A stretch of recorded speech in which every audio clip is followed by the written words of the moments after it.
Good morning, members and members of the public. My apologies, I was watching the clock up there, which has said it's just 10 o'clock. It's actually just past 10 o'clock, so that one definitely, it always does that to me, that clock. It's either fast or slow or something. I've switched on purpose. Welcome to the Exmoor National Park Authority meeting of Tuesday the 4th of April. I will start, since we have a significant number of members of the public, just to remind members, I've got my nice red card here so I don't forget either, and members of the public, fire alarm's loud. If it sounds, please leave the building. Don't stop to pick anything up. Fire escape doors are clearly marked on there. Don't jump in the lift because you might still be there. The assembly point is on the lawn in front of Exmoor House, and please keep out until somebody says it's safe to come back. That's that bit. There was, what else was I supposed to say around that? Other than that, we will commence with the meeting. We'll start with item 1. Apologies for absence. Now I have apologies from a new member who's unable to attend today, Lee Baker, from Evelyn Stacey, and from Penny Webber. And Chris Lawrence. Also a reminder from me to everyone, which is in between that item and item 2, when speaking, please turn your microphones on, because otherwise, bearing in mind this meeting is both videoed and recorded, we can't hear you when you speak. And I'm sure what you have to say is of importance, so without the microphone, it's not recorded. Move to item 2, declarations of interest. And I will look around the room. Are there any declarations of interest on items on the agenda? No? Yes? Well, you're kind of thinking it, Francis, I can see. I'm chair of governors of schools on the moor. I spend quite a lot of time at Exford School. There is nowhere to park but the car park. Right. I think, yeah, it recorded anyway. And any lobbying regarding any planning applications with anyone. Right, item 3. I have 1 or 2 announcements actually. First of all, the one member who's not here, unfortunately, to mark the passing of Vivian White. He's been an authority member since 15th of June 2015. He will be sadly missed. His quiet wit and wisdom were very, very useful to this authority, and yeah, just a mark of respect and thanks from me. To move on, I'd just like to welcome Mandy Chilcott to it as a new member from the Somerset Unitary Authority, and Theo. Is that there? No need for safety in numbers. You know, we're quite safe here, really. No, welcome to the authority. I'm sorry that I missed your induction day. We will catch up and have a chat. Lee Baker is unable to attend, unfortunately, he had a prior commitment. And then just a note here, and I'll ask Sarah to mention on this one, around the additional public rights of way funding that has been dealt with from Somerset Council and Devon County Council. Sarah. Yeah, thank you, Chair. Some very good news from both Devon and Somerset County Councils have increased the funding that they're able to give us to help support the rights of way, the management of the rights of way network. So big thanks to both of those county councils. So we formally committed to continuing the work for at least the next 3 years. Thank you, Sarah. And I've got one bit I wanted to add here as well, just as a reminder for members, that there is a Young Ranger event on the 14th of April, is it? Yeah. Just a reminder, any of those members that are interested in attending to have a chat with some of the Young Rangers, please have a chat there. and we would love to see one or two more. All right, just register your interest with Ellie. Move on to item 4, minutes of the last meeting. First of all, I'd like to ask to approve as a correct record. Andrea, seconded by Joe. All those in favour? Thank you very much. Any abstentions? Our 2 new members, of course, who weren't here. Anyone against? Thank you very much. And to consider any matters arising from those minutes, we'll run through on a page-by-page basis to start with, and if there's a more general question then, again. Page 1, page 2, page 3. Sorry, Eric. Yes, nothing to do with the correctness of the minutes, but as a one here, I got a curiosity question. Is that in order to answer? Yes, that's fine. It's around item 128 and the 440k windfall. I'm just curious to know if members are aware how that come to be, and possibly even equally as important, the budget, DEFRA budget in which it came from. Sarah? As far as I understand it, there'd been ongoing discussions for many, many months between DEFRA, civil servants, National Parks England, Chief Execs, about whether any of the underspend could be used to help national parks who were heading for pretty big savings gaps. So all of the national parks had identified a gap in their budgets going forward. So DEFRA very helpfully found money in its underspending year. I don't know where that money came from. All I know is it was an underspend, and we're immensely grateful for it. Yeah, can I just briefly comment? I asked a question because I asked our MP the same question, and funnily enough, her answer differed to yours, which I find very interesting. Well, what was her answer, Eric? Her answer was that the amount that came about because DEFRA agreed to pay the Dartmoor court costs for their wild camping court case. And they agreed to pay that in writing. Subsequently, DEFRA found out they could not do that without funding other national parks the same amount equivalent. And she was quite adamant about that. In which case, I'm very grateful to Dartmoor. But Dartmoor are the losers because their money goes straight on this court case. Every other national park's benefited. I will remember when I see Kevin Bishop next time to thank him profusely for it. She also indicated that it came from the DEFRA budget, what was previously, I'm sure Exmoor farmers would be interested in that, the BPS budget. That's where she was fairly sure they come from, but it's quite interesting. I think there's a lesson as well that better not have any expectation they're going to find this sort of windfall again. It's just interesting. Yeah, please. Thank you. First question. So I read the minutes of the meeting, and I noticed that the report was published before DEFRA had announced. So I'm just wondering what will actually happen with the 440. Will that amend the budget? Will there be another one coming forward? Gordon, would you like to head for a microphone and explain? Thank you, Chair. Yeah, so you're correct that the report was drafted before we'd had notification of the receipt of the 440,000. The authority will decide what happens with the money when the next finance report comes to the authority, which will be in early July. At the moment, my view, my indication is that the first call on it will be to have to top up some reserves that have taken a bit of a hit in the current financial year, or in 22-23. Thank you, Gordon. In other words, it's taken some of that immediate pressure out of that we were looking at how we ensure that we could remain a stable authority and fit in with our audit requirements for next year. It's taken that immediate pressure, but it hasn't removed the long-term pressure that's still in the background. Thank you. I think I got to page 3 as well, and page 4. There are no further questions on that. We will move on to item 5.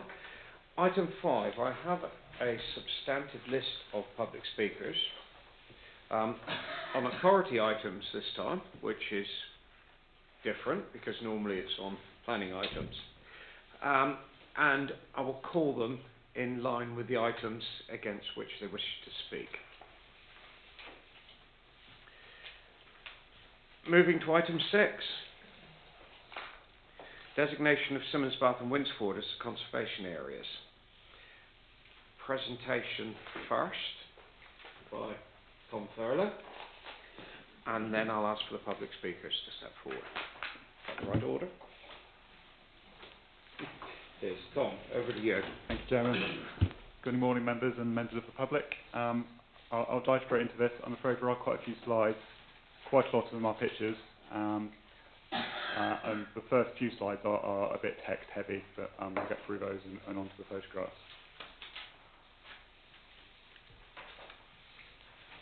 So this is a statutory duty which the National Park hasn't undertaken for some time. We have 16 conservation areas of the National Park at the moment, and these are areas defined as being of architectural or historic interest that are desirable to preserve or enhance. And this is a piece of legislation that came in the 1967 Civic Communities Act, but is now contained within the 1990 Planning, Listed Building and Conservation Areas Act. And it's section 69 of that which requires every local planning authority to, from time to time, identify areas which meet the above designation. This places a duty on the local authority to pay special attention to the desirability of preserving or enhancing the character appearance of that area. An important point to remember in the national parks is that under the General Permitted Development Order, it defines land in national parks and conservation areas are basically under the same article, so they're both Article 2 free land, which is something I will return to shortly. And just as a reminder, the first purpose of National Park is to conserve and enhance natural beauty, wildlife and cultural heritage. So as I say, we have 16 conservation areas in the National Park at the moment. They are listed on this slide in alphabetical order at their date of designation. So the first three which were designated in 1973. This was Dunster, Lynmouth and Porlock Weir, followed in 1984 by Alliford, Bossington, Porlock and Selworthy, 1986 by Linton. 4 Exmoor farmsteads were designated in 1993, Dolverton, Luckham, Woot and Courtney in 94 and Paracombe in 97. So there are effectively 3 main batches there in the 70s, 80s and 90s. As far as I'm aware, there has been no survey of other assessments across the National Park undertaken since the 1990s. Winsford was put under consideration to be a conservation area in 2004-05, but that did not progress for as yet unknown reasons, and I'll return to that as well. So conservation areas are present across the country. We're estimated to be some 10,000 in England, and they vary in size from just a few small buildings to vast areas. The largest in the country is in the Yorkshire Dales National Park and covers 70 square kilometres. That covers an area of field farms and dry stone walling. And there's various factors which contribute to the special character of the conservation areas, such as quality of buildings, historic road and path layout, boundary surface and treatments, quality of public realm, and contribution of trees and green spaces. Conservation areas do not mean that things can't change, or that new buildings cannot be erected, or development does not happen. Obviously, we frequently get planning applications come before members for works in conservation areas, and they are often refused, often approved. And it's recognised that change is inevitable, and change does happen. The purpose of the conservation area is just to try and make sure that that change respects the area around. And in large part, it's about recognition of the special place of the story of the nation. So in terms of variety, you can have industrial landscapes which form conservation areas. The Grand West Canal in Tiverton is an example of a conservation area. Princetown and Dartmoor is an example of a conservation area. They are historically important or architecturally important places. So as I mentioned, national parks and conservation areas are both considered to be Article 2 free land, so the impact on permitted development within a conservation area in a national park is significantly less than it would be if designation was to occur to a settlement outside of the national park. And I've used Monksilver previously as an example of this, as Monksilver straddles the national park boundary. If Monksilver were to become a conservation area, the impact on permitted development rights to people living outside the national park would be significantly greater than it would for those inside the national park. The primary impact relates to planning permission being required for the demolition of any unlisted building or structure greater than 115 cubic metres. Planning permission being required for alteration of some walls or fences, so for example the demolition of any wall 1 metre in height on a highway or 2 metre in height elsewhere. There's further control around advertisement and works to trees. Conservation areas are present in all UK national parks, and there is nothing in legislation that says that national parks should not have conservation areas. The primary impact will be on works to trees. Sorry, this is a lot of wording in this slide. Essentially, the requirement is that the local planning authority will require 6-week notice to work to certain trees. This includes cutting down, lopping, topping, uprooting, or willful damage, such as severing a root system. There are exemptions to this, which include if a tree is less than 75 millimetres in diameter at 1.5 metres above the ground, so around chest height. If the tree is dead or branches removed to be dead, or pruning of a fruit tree, and where works are urgently necessary to remove an immediate risk of serious harm. It is advised in those cases that the National Park is contacted, as there is a burden of proof on the person carrying out the works to that tree. If a tree already has a tree protection order, then it is dealt with via the tree protection order.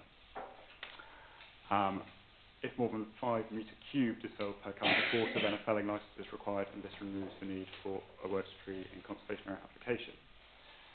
For hedgerows, which is something which we're going to talk about with Simmons Bar, if laying is required as part of regular maintenance of the hedge, then permission is not required, but if that hedge contains a tree of larger 75 mm diameter at 1.5 metres in height, then permission needs to be sought for works to that tree.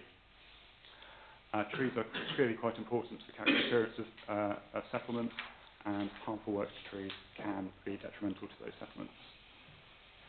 There are 2 key policies which relate to conservation areas. One is policy CED3, Conserving Heritage Assets, which requires developments affecting conservation areas to preserve or enhance the character of that area, and that high quality design incorporate materials that reflect the scale, architectural quality and detailing of the area. Also policy CES4, Cultural Heritage and Historic Environment, development proposals affecting heritage assets identified on the National Park's Historic Environment Record and their settings will be considered in a manner appropriate to their significance, including conservation areas. Now, clearly these 2 policies do not work in isolation, and there are other policies that relate to these, particularly around renewable energy, structural alterations and extensions. And as is stated in the local plan, the National Park would obviously expect proposals to preserve historical architectural interest regardless of whether or not that site is within a conservation area. There are further relevant duties contained in acts such as the Housing Act, Electricity Act, Water Act, Land Drainage Act, and these are expressed in quite general terms and do not specifically refer to conservation areas, but the bodies which undertake work in relation to these acts should take into account designation when undertaking those works. It does open up more grant funding opportunity, although that is never guaranteed. There is currently a Historic England Partnership Plan, partnership scheme, which is a grant run by them in partnership with local authorities for conservation area enhancements. There is a statutory duty for us as the National Park Authority to formulate enhancement proposals to conservation areas for enhancement proposals, and that will involve community consultation, as this is required by the Planning, Listed Building and Conservation Areas Act of 1990.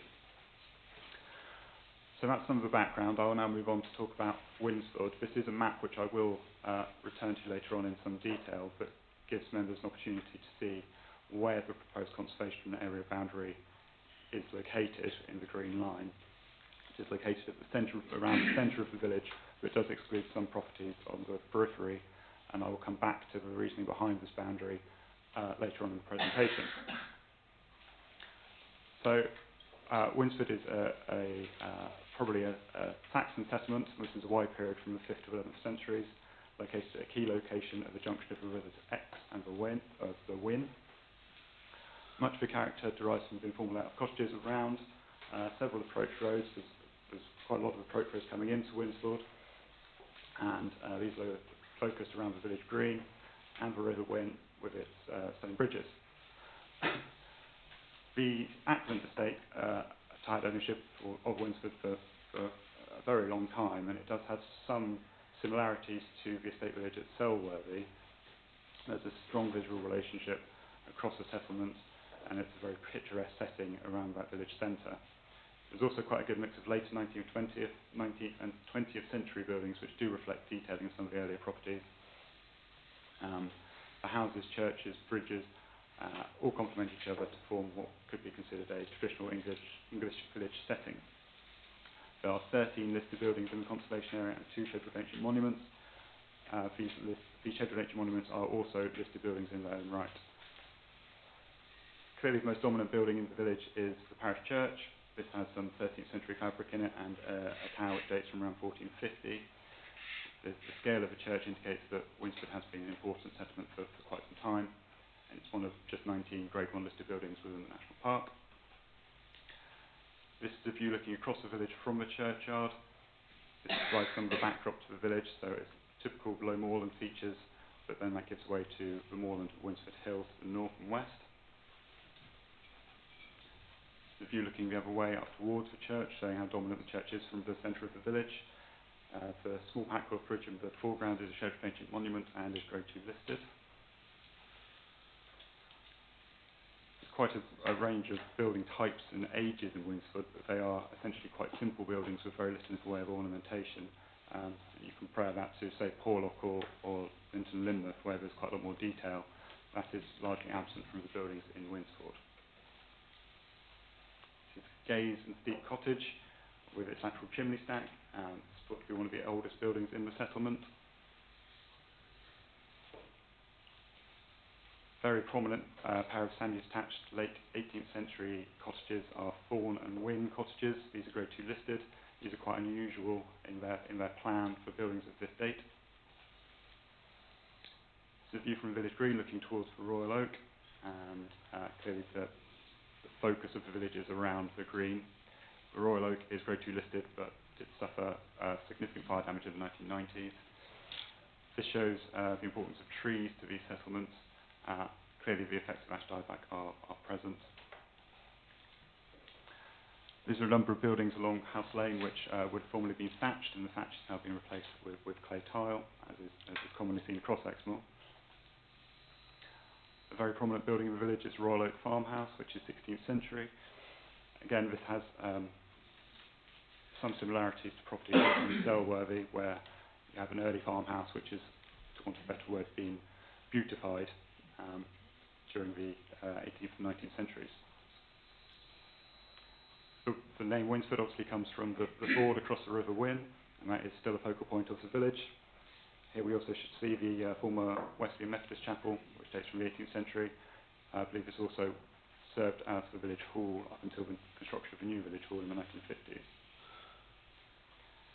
Carslake is one of the largest listed buildings in the village. It's probably 16th century, but has been heavily refronted in the 19th century. It's said to be named after Sir John Carslake, the Attorney General, between 1867 and 68, who apparently listed the building. Edbrook Road is quite an interesting road. There's a real range of building character types along Edbrook Road. The building on the right is Bevan's house, apparently where Ernest Bevan grew up. Beyond that, we see some good quality 19th, early 20th century buildings. On the opposite side of the road are some probably 17th century or 18th century buildings. This is looking north along Exford Road. The land to the right is not inside the proposed boundary, and I'll come to the reasoning behind that shortly. The village hall is shown on the left. This is Pitt Cottage, which is further up Exford Road. This is going to be inside the proposed conservation area, and again, I will come to the reasoning behind that when we return to the map. This was used as a village police house until the 1930s. Leiden Terrace is a 1920s block of essentially council housing. It's quite good quality. It's clearly a more modern development in terms of the village, but sits quite well within the village. Bull Cottage is located on the road heading out towards Exford. This is an 18th century building or earlier. Also, we have some traditional signposting in the village. These are glebe stables. These depict on the 1840s tide map and are shown as having a relationship with the vicarage, the former vicarage, which is located over the road, which is this building, now known as Croix Monceau. This is a 16th century building which is also Grade 2 listed. This is located next to the Packhorse Bridge, which is Grade 2 star and a scheduled monument, and is located on a former historic route into the village. This is a new development which is located behind Royal Oak Farm and is not inside the proposed boundary. Again, I'll come to the reasoning behind that in a moment. These were granted permission in the early 90s, but construction was only finished recently. Again, yes, I'll return to that when I return to the map in a moment. Apologies for the image here. This is a 2010 Google Street View image. My image was out of focus. This is Ash Lane looking down towards the village with the church tower visible. These properties are not inside the proposed conservation area boundary. This is a village, photo taken from the core of the village looking towards the garage. The inclusion of the garage was subject to some considerable debate. It is now not inside the proposed conservation area boundary. So I'll return to the map. If I start at the top, we discussed glebe stables. The boundary would come around the back of glebe stables. It would then include Pit Cottage, which is that former police house, run along the verge of the road, excluding the 20th century buildings along the east side of the road. Initially, when I did the consultation, I proposed that the garage was included inside the conservation area. That is because of its prominence to the centre of the village and because of its important community links. Now, clearly, there was some debate around that from the residents, and the parish council weren't entirely convinced it needed to be in. The boundary could be redrawn logically around that by following a physical boundary, and so I took the decision to remove it from the proposed boundary. The boundary then crosses over and follows the bank of the River Ex before returning around the back of the close, the bottom of House Lane, those properties which had their formerly thatched clay tiles. It then excludes the modern development of behind Royal Oak Farm. There was some debate around this. Residents expressed confusion about how the National Park could grant permission for these structures and then say they were not of architectural or of merit to meet inclusion into the conservation area. These properties were granted permission in the 1990s under quite a different planning scheme, and I think it would be unlikely that properties like that would be granted permission today. The boundary then continues around the back of Royal Oak Farm, cutting across that field. So early slides showed photographs from the church looking towards the village and vice versa, so that field is included. It then runs around to the east of the church before returning up to Croix Monceau. A good start point for when you're putting together a conservation area boundary is to use the first edition ordnance survey map. That's not always the case, and it doesn't always include all the buildings you want. Porlock is an example where you have good 1920s and 30s buildings which clearly would not be shown on this sort of map, but it does give an indication of where the boundary runs. So up behind the stables, including Bull Cottage, running along the edge of the road here. The garage building is located approximately here, so it crosses the river, then runs along this boundary to pick up these properties. Around the back of these buildings here, encompassing this field, cutting across the east side of the church and then returning back up to the vicarage. So that is the reason for the boundary. There's clearly some subjectivity when boundaries for conservation areas are put together. I cannot say for sure that a different historic buildings officer would draw it exactly how I was drawn it. When I say there is some subjectivity, clearly it would be bizarre if the conservation area boundary did not include buildings like the church. So there are key buildings which it should include. But another conservation area may have drawn it wider, they may have drawn it tighter. Winsford was considered, put forward for designation in around 2005 at request of the Parish Council. I'm still not sure why that didn't progress, but there was an appraisal document produced at that time which does have a boundary which is broadly similar to the one I have drawn. So I'll now discuss the public consultation. The 6-week public consultation was run from September to November of last year. All home and landowners inside the proposed area were informed and provided with a guidance leaflet and a map showing the proposed boundary. These only went to residents who lived inside the boundary. The reason being was to try and avoid causing confusion when people opened the letter and said, well, I'm not inside the boundary, why am I getting this? Some residents felt it should have gone to everybody in the village. which is understandable, but then because they could be affected by works affecting settlement of the conservation area, but then defining the settlement, the setting of the conservation area is very hard to do. I'll return to setting later on. So there were 2 public drop-in sessions during the 6-week period held in the village hall. Approximately 30 attended the first drop-in session. It was supposed to run as almost like a planning surgery, but a number of residents arrived in one go at the start, and so this format was dropped in favour of like a sit-down discussion effectively. There were some strong views in opposition at that meeting, but others spoke in favour. I left out comments boxes during both drop-in sessions. In the first drop-in session, there were 3 comments deposited in the suggestion box, 2 in support and 1 of objection. At the second drop-in session, the format was changed, and this was run with the assistance of the parish council, with the chair of the parish council sitting in on the discussion. Around 30 residents attended this, with approximately half having not attended the first session. At the second drop-in session, there were 8 comments left in the suggestion box, 1 of support, 4 against, and 3 were general questions. So throughout, I have received comments from residents. As I said here, it's difficult to give an accurate figure of the number of individual responses received, as some were anonymous, and I've made effort not to double count where comments of support or rejection were received from the same resident via different forms of communication. So in terms of phone calls, 4 were received in total, 2 of support, both from the same individual, and 2 with further questions who did not offer support or objection. There were 3 letters expressing objections, 2 of which were joint signed, which gives a total of 5 residents, and 1 letter of support from 1 resident. There were quite a lot of email chains back and forwards with 21 separate residents. 5 residents indicated supported boundaries were amended, and amendments were made, but they were variations on the theme, effectively, including the garage and the exclusion of the modern development behind Royal Oak Farm. There were 7 emails of support, which is a total of 9 when counting joint signatures, 8 emails of objection, a total of 11 when counting joint signatures. So, as summary, and I believe an accurate reflection of the responses I have received, is that there were 14 residents for the designation, 21 residents against designation. Approximately 5 indicated some level of support subject to boundary changes being made. I clearly had quite a lot of conversation with the parish council throughout. They voted to support the conservation area proposal in their November meeting, with their comments noted in the report on paragraph 5.14 on page 10.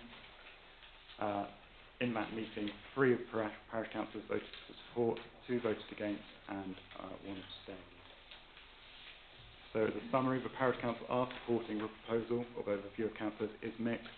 There is a mixed view from residents, but from the replies I have received, more residents are opposed than in support. The objections are based around the location of the boundary and inclusion and exclusion of certain properties. Another comment raised was impact on property prices and the effect this could have on young people buying houses in the village. The impact on solar development, the creation of a divide in the village, and this division is twofold. One is that the boundary effectively splits the village. Clearly it's not a physical boundary, but there's a sense that it does split the village. The other was that it creates a division for those for and against. There's also a view that it is an extra bureaucracy, particularly in works to trees, with limited benefit. There are responses to the concerns contained in the report in section 5.1.3. I will now pass back to you, Chairman. I do have a letter to read out. I don't know when you would like me to do that. I think if you could go ahead and read the letter before we, please, Tom. So this is a letter dated 29th of March. Dear Sir, I and my wife, Dr. Casely Hayford CBE, are residents of Winsford at Monastery House. I'm chairman of the Historic Buildings and Places charity, which is a government-accredited statutory consultee for all works to listed buildings. I'm also a conservation architect specialising in the repair and preservation of historic buildings. The charity advises Historic England and all local authorities throughout England and Wales on alterations which might affect the appearance and significance, their appearance and significance. The charity promotes the use of conservation areas as a means of protecting the historic environment and to preserve them from gradual, inappropriate and piecemeal alterations that can all too easily erode and adversely affect the character and appearance of historic areas.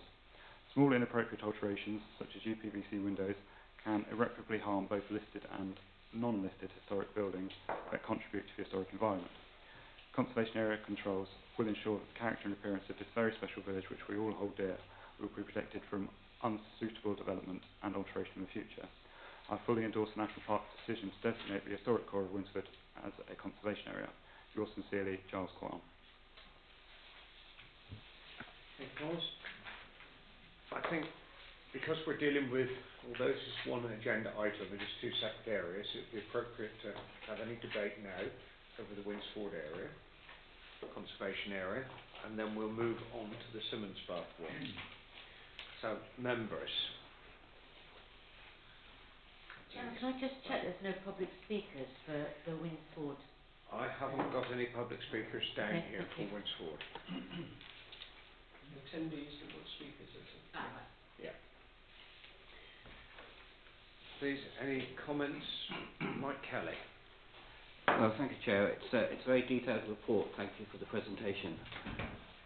I'm actually surprised Winsford has not been designated before. It's interesting the Parish Council supported the proposal back in 2005, and for whatever reason that wasn't progressed. I think on the basis of what I've heard this morning, I'd move to support the recommendation to adopt conservation area, quite simply. Thank you. Thank you, Mike. Linda Blanchard. Thank you. I agree with Mike on all counts there. That was a really detailed and very useful summary. And clearly Winsford should have been designated 40 years ago, I think, as a conservation area. It's a lovely village.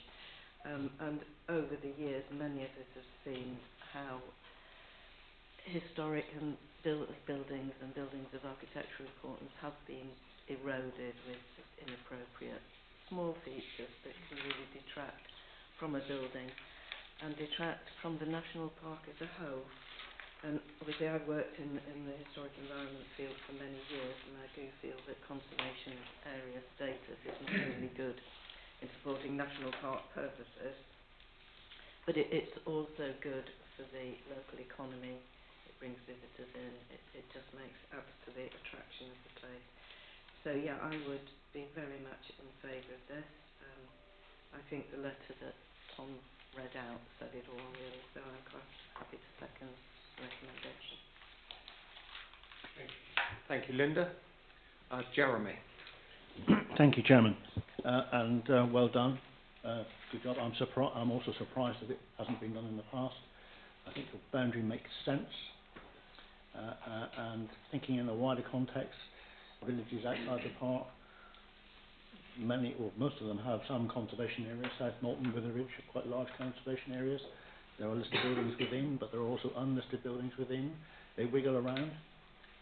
It's never caused me a problem to this day. You've just got to be aware that you're in a conservation area, and there are things you have to be, careful about how you perform. But I would be in support of it. Thank you. Thank you, Jeremy. Any other members? Stephen, then Andrea. Thank you, Mr. Chairman. I, like other members, greatly appreciate the report from Mr. Thurlow, which is very thorough and I think very honest in the reporting of the consultation process as well. I would observe that planning only really works, and I think I have to regard the conservation area status as part of the planning arrangements for our communities, only really works if you've got public buy-in to it so that we can make the rules work effectively. And it has to be said that in Winsford's case, the support is equivocal. I am mindful of that, and I do feel that it is important that we recognise that, and that should the conservation area be approved, I think there is still some work to be done on the part of this authority in making sure that residents do feel fully comfortable with the processes and how conservation area status can actually benefit the community. So there is still, I think, some work for us to do there. But I will emphasise again, I think it is absolutely vital that there is public support that will ensure that the conservation area status really functions as it should. Thank you, Stephen. Andrea. Thank you. I was trying to cast my mind back as to why this didn't happen the first time round. I can't remember. And I looked round the room, I thought, there's only Stephen and I here that were here then. And I vaguely do remember something, don't you? I cannot remember why it didn't happen. I was chairman then too, I can't remember. I was really young, I can't remember. But it does seem that this was an oversight at that time. It should have, well, as Lynn said, it should have happened 40 years ago. It's a beautiful village. I do support it. I hope the residents, those that are not so on board at the moment, feel that this is a positive move for their village. It is about protecting and enhancing. And yes, I'm very happy to support this. Thank you, Andrea. Marcus. Thank you. Yeah, it's interesting because it says, well, it should have been done last time, but it wasn't done. But then it wasn't done last time, but it's still a beautiful village. So actually, despite the fact that it's not in a conservation area, it's still a beautiful village. And I think, well, we've got the purpose of the national park. I've forgotten you stuck record for me. I apologise because it's excellent report, and I love some of the stuff you say and everything else. But I've had a few run-ins with conservation officers recently. One about the colour of solar panels, but I'm slightly colourblind, so I thought they were blue and black anyway, but it turns out they're blue. Conservation officers refusing or being against an application and us finding out we could do it under permitted development anyway. So little things like that, but also it's that, and I think I looked at what you said, and there was it 21 against and 14 in favour? Yeah, and one question was how many I don't know for people Winsford, how many residents are there in total? Do we know? I don't have the census data, I'm afraid. Stephen, any idea? I've got my briefcase with me. I could have given you the exact figure. Thank you. So it's actually quite a good response rate. So for me, an excellent letter from you read out there, but it was that definition of inappropriate, unsuitable, and yeah, we've had the term clearly should have been put in the conservation officer mentioned as a conservation area. And when I was driving it today, I thought, I think am I predisposed or predetermined on this one? And I tried to sort of come up here predisposed rather than predetermined. But at this moment in time, the only thing that I think is going to benefit is the trees. And I listened to an excellent talk by, I think it was the Woodland Trust the other day, and I never knew how much I love trees. But then at the same time, I look at all those people against, and I look at what we benefit. Although I appreciate it's excellent for what we're doing, I don't know whether we need to at this stage, and I would be worried about the knock-on effect, especially when we're living in uncertain times with climate change. One of the comments was, what's going to happen here with renewable energy, etc., etc. And it's a beautiful village. They're both beautiful villages we're going to talk about today, but it's still a beautiful village despite it not being in the conservation office area.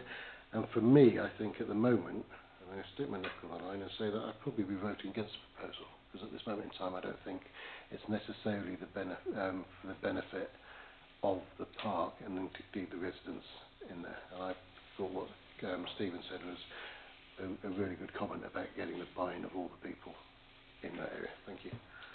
Thank you, Marcus. Francis, and then Susan. Some of what I was going to say, I think, has largely been said by Marcus. It is a very beautiful village, and it has managed to be a very beautiful village without being a conservation area. The major impact will be on trees. I'm bearing in mind what has happened with trees, particularly in actually allowing the village green to be seen, which it couldn't be for years and years and years and years and years, by clearance of. It's actually quite interesting. The removal of trees really did a lot of good, and that was not controlled by planners, and it improved the village dramatically. So what is the benefit of the extra layer is part of my thinking, and I'm not decided yet. an extra layer of bureaucracy, and only by moving on to the potential for Article 4 directions and removal of permitted development rights and so on one would see a great change. That doesn't appear to be envisaged in this paper in any great way, but I suspect is part of people's concerns and worries. And the other bit of what I wanted to say picks up Stephen's point.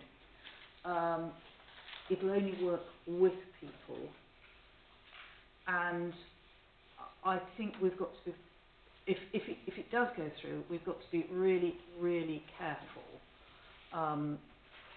Particularly, we know we're not a housing authority. We believe people are worried and know from the consultation people are worried about the impact on property prices. Don't think it would be enormously helpful to say that that's likely to be offset by economic factors such as wages and demand. I'm not sure that that is the way to win hearts and minds. But I'm feeling perhaps, unlike Marcus, I'm still sitting on the fence. Thank you, Francis. And Susan. Yeah, thank you. Yeah, it was just a point of note that kind of comes from what Francis had just said, because she was referring to that, the table on pages 9 and 10 at 5.1.3, which kind of does clearly identify the main areas of concern and an initial response from the authority in regard to those concerns. And I think perhaps that wasn't something, obviously there was a lot in that Thomas presentation that we didn't draw out that as well. And I think there's a lot in there which is very helpful in providing a response and hopefully comfort to those concerns. But as Francis said, there may be things also that we need to think about more and build on in terms of how we respond. But I just really wanted to draw attention to that, because it didn't come out in the report about what the concerns were. It does list them, but it also does give a very a sensible and measured response from the authority in terms of how we can respond to that, and also perhaps, as Francis is indicating, how we perhaps need to build on that a little bit more if the proposal does go through. That was all. Thank you, Susan. I've got Fran next, then Eric. Thank you, Chair. I was just going to question about the solar development. Marcus raising about solar panels. It is on 5.13, and it talks about planning permission would, however, be required if a resident wished to fit solar on any wall facing a highway. Would that also include roofs? And is that, I know you can't blanket say yes, we would give planning permission on roofs if they were facing, but is that likely to happen? I mean, do we give planning permission for roofs facing the highway within a conservation area, depending on different, reasons, etc. But is that something that has been given before? Thank you. So it wouldn't impact on current permitted development rights for putting solar on roofs. So you're seeing it more and more, and Porlock is a very good example. Porlock is conservation area, and there's quite a lot of solar panels on the roofs there. So it wouldn't affect that. It's different regime for listed buildings, obviously. You need to have listed building consent for listed buildings, but we do permit solar panels on listed buildings in certain circumstances as well. Thank you. Thank you. Eric.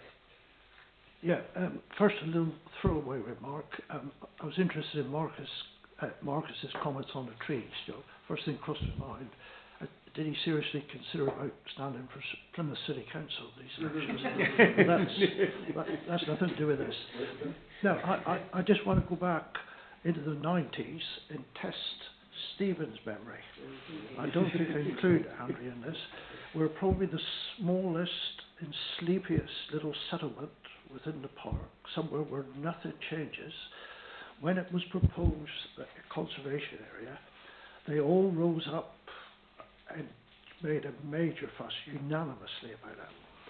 But 25 years on, nothing has changed, and whether or not the conservation area had been granted, it has made no difference. I'm talking about the little settlement of Twitchin. I expect Robin's father can remember this, because I've never ever remembered that little community rise up like they did then.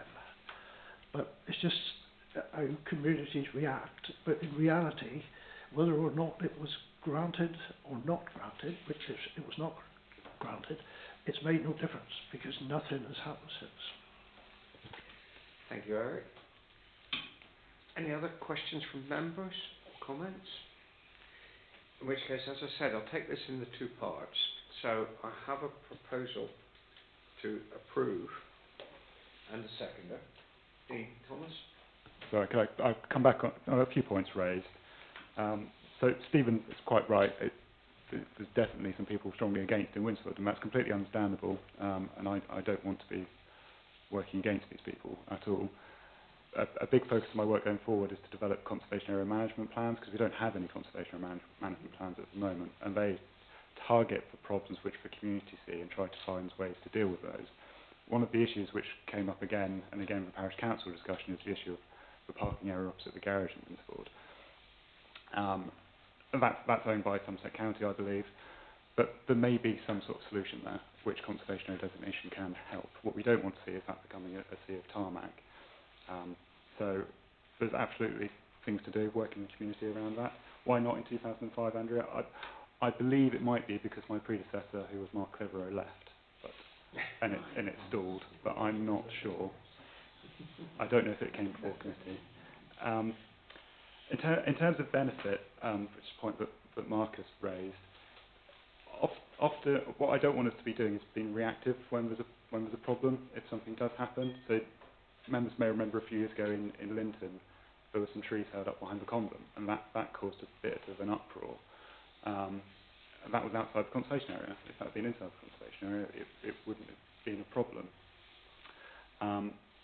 The other benefits are, so there was a request recently from the Dalberton Weir and Leet Trust to have a part of their land included in the conservation area for Dalberton, because it assisted them with a lottery grant. There's a box to tick on the lottery grant that says, are you in a conservation area or not, and they wanted to be able to tick that box. So it was helpful for them. In terms of there being extra bureaucracy, yes, there is. There's no denying it. This does put an extra layer on people, and you can't dispute that. But it's hard to give additional protection to special places without having a certain layer of extra bureaucracy, I suppose. And I think the works to trees and applications, but it is a very simple form, and you don't have to provide scale drawings or anything like that. It is a basic application form that you can literally go building tree, and that's all the information the woodland officer needs is to know where that tree is and what work you're doing, if you're lifting the crown or reducing the crown. In terms of things not changing, it's something which came up a few times in the discussion of Winsford.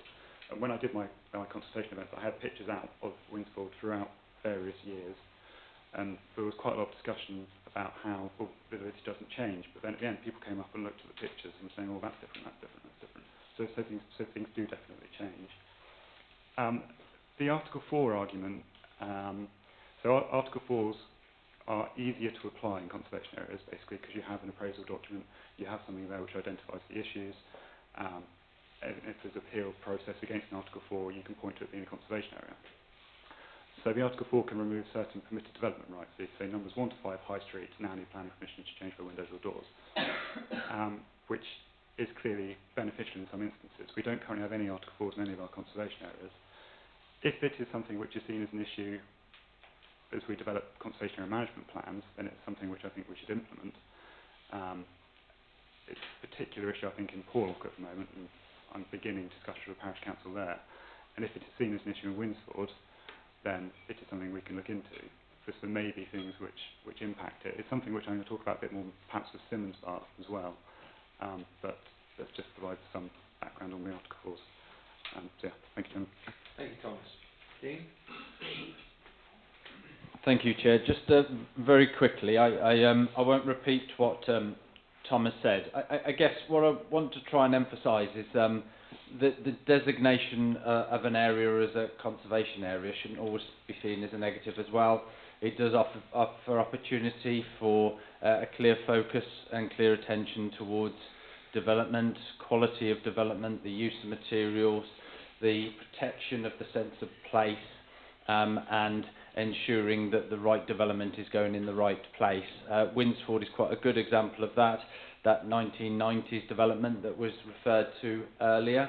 Again, is an example of where, actually, if we were looking at that today, and if it was a conservation area, we'd be looking at it very, very differently, not just in policy terms because of the scale of it, but the materials and the way it relates to to a village. And it's also worth bearing in mind that while some people will see the protection of things like trees and the removal of certain permitted development rights as a negative, obviously wider community may see it as a positive given a specific development. So it may be that a loss of trees in on somebody's land would be seen more widely as a community as a very negative impact. So I wouldn't want it seen as a potential negative thing anyway. And then just to add to what Tom said about the Article 4s, the fact that something is designated as a conservation area doesn't stop Article 4s from being implemented elsewhere. So it isn't a definite trigger that you need to have. So again, I wouldn't want that misunderstanding that this is a clear step for something else. It may do, but likewise we could look into Article 4s anyway. And I just wanted to share those thoughts. Thank you, Dean. We've, I think, principal bit around that was the importance of your conservation management plans and their development to make sure that you are fully engaged with all local residents. I think that's probably vital within any of this sort of designation. I have a proposer, Mike Kelly, and a seconder for designation of this area. Can I have a show of hands? All those in favour, please. 10. Those against? 3. And abstentions? 3. Thank you very much indeed for that. And I will ask you now, Tom, to move on to the second proposal, the Simmons Park. Thanks, Chairman. So Simmons Park is clearly a very different settlement to Winsford, and it's a good example of the flexibility of conservation areas. Again, I will start with the map, so members are aware of where the proposed boundary is going, and then run through some of the significance of the settlement before returning to the map at the end. So this is Simmons Park House, the red building in the middle with the road heading out towards Exmoor, church here. This is the road up to Lynmouth. Members are probably very familiar with the history of Simmons Park by now. It was essentially a single building up until around 1819, which was Simmons Park House. This was a mid-17th century building which lay at the heart of the Royal Forest, a very isolated building. But then once the Knights took ownership, it became the centre of their efforts to reclaim Exmoor. It's notable for its collection of mid-19th century buildings that played a role in this, and then latterly the Fortescue estate. Clearly the National Park has been undertaking a significant amount of work recently around Simmons Park and understanding its history, and the more we look, the more we find, and it does now reveal itself as having design landscapes and industrial activity from this period, and is quite an interesting settlement in understanding this period of change. It also represents and reflects quite a significant part of the development of Exmoor. There are only 4 listed buildings inside the proposed boundary, these being the church, the bridge, Bogies Tea Room and Simmons Park House. So, as I say, it's quite a different settlement to other settlements on Exmoor, and it doesn't have the range of buildings seen in Winsford, for example, but generally the pattern is one of very simple buildings with little ornament or architectural detail. There's clear change between John Knight's buildings, Frederick Knight's buildings, and then the latter Fortescue buildings. A key part of the character of Simmons Park lies in its open nature with the landscape settings around. The landscape would largely have been treeless before the arrival of the Knight family, and many of the woodlands in and around Simmons Park today are a result of the Knights. So this image on the left shows the birch cleave here, this is Ashcombe Garden coming off, both of which are inside the proposed boundary. The boundary then runs along, excluding these modern conservation area, about these modern agricultural buildings before continuing down here. Because of where Simmons Park is, clearly the landscape dominates, and hence the boundary is drawn fairly widely to incorporate some of this landscape. Simmons Park House is the oldest structure in the village, dated from the mid-17th century, and is Grade 2 listed. This is White Rock Cottage, slightly dated photographs, we still have scaffolding up on it, but this is one of the best preserved of the night structures dated from the 1820s. This is National Park, owned by the National Park Authority, as you know. These are other John Knight buildings which are similar in form to White Rock Cottage with their croft-like character, very low single-storey, small windows. Simmons Bar Sawmill was first mentioned in 1845 and was clearly a very important structure in the estate village, and that is what effectively Simmons Bar is. It is an estate village, unlike many other villages on Exmoor. This is the Church of St Luke and is by Frederick Knight. It's Grade 2 listed. Prior to the construction of this church, residents had to walk to Exford. The vicarage is also by Frederick Knight and is contemporary of the church. It's a very large and quite dominant building in the settlement, as is Exmoor Forest Inn. This was licensed in 1855, possibly to cater for the new miners in the community. It currently operates as a restaurant. Jubilee Villas are Fortescue, date from Fortescue ownership, the name relating to the Jubilee of Queen Victoria. These are west cottages out towards obviously the west of the village, and they are shown on the 1880s first edition map and are likely estate workers' cottages. The building shown behind the van was, I believe, formerly a forge and is currently in quite a poor condition. Simmons Bar was an early fording point across the River Barle, and this is the existing bridge, which is Grade 2 listed. Dicestone walling is a key characteristic in the village and not seen widely outside of Simmons Bar across Exmoor. The condition of dry stone walling isn't great in some areas. I'm hoping that conservation area designation can help address this. Ashcombe Plantation, part of the picturesque design landscape by John Knight, with an associated flower garden. Behind Simmons Bar House, for those who do not know, there was plans for a mansion by John Knight, and this formed part of the landscape garden for that. These are some field shelters located up behind Simmons Bar House, which contain certain elements of that lost mansion. Here you can see some quite fine cut stonework forming the columns to the doorways, either inside the proposed boundary.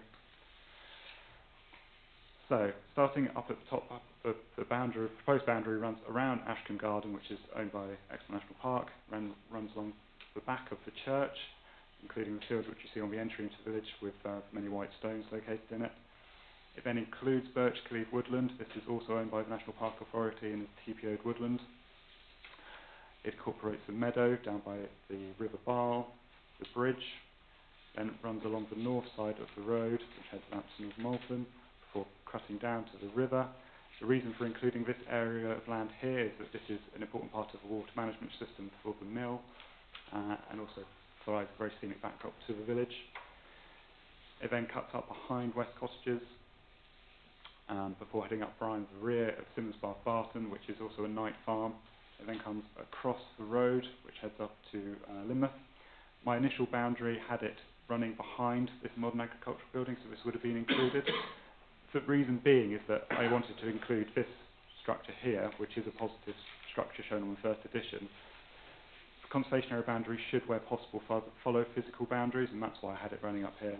But it was raised by various people that it did seem a bit logical to have it, and so I decided to follow the physical boundary below and then cut across, not on a physical boundary, but I couldn't really see any issue with it in that location, before then returning to include the rest of Ashcombe Plantation. Again, this is the first edition map, so the boundary would run, at top of Ashcombe is clearly cut off, but it runs round Ashcombe, across the back of the church, cuts across, I believe, on this boundary, including Birchcleave, including the meadow below, bound by the river, then running along the road, before cutting down here, down towards Westgate, running along this boundary. There is then now a new fence line which it would run along. It would include the historic buildings of Simmons Bar Barton and not the modern agricultural ones behind.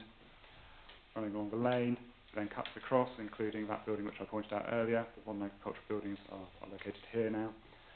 The field shelters are here, which I showed in an earlier photograph, and then runs along the rest of Ashcombe Plantation. So as with Winsford, there was a 6-week public consultation run between September and November 2022. and all home and landowners were provided with a guidance leaflet and map. There were 2 public drop-in sessions held in White Rock Cottage in this period.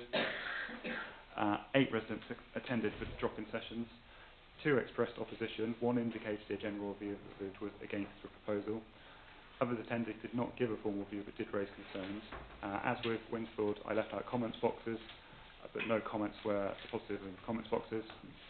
No phone calls other than with the parish council. 1 letter by email of objection, which I believe members have been provided by Dr. Greenall. 3 emails of objection, not including with the parish council. So during the consultation, I was in contact with the chair of the parish council. The parish council are objecting to the proposal, with all 5 parish councillors opposed. The parish council have also indicated that at least 15 residents further to those I've been in contact with are opposed, and there is a full parish council response in an attachment on the report. So in summary, the parish council are objecting and all residents who have responded are opposed. The list of objections is stated there and is also in the table in the report.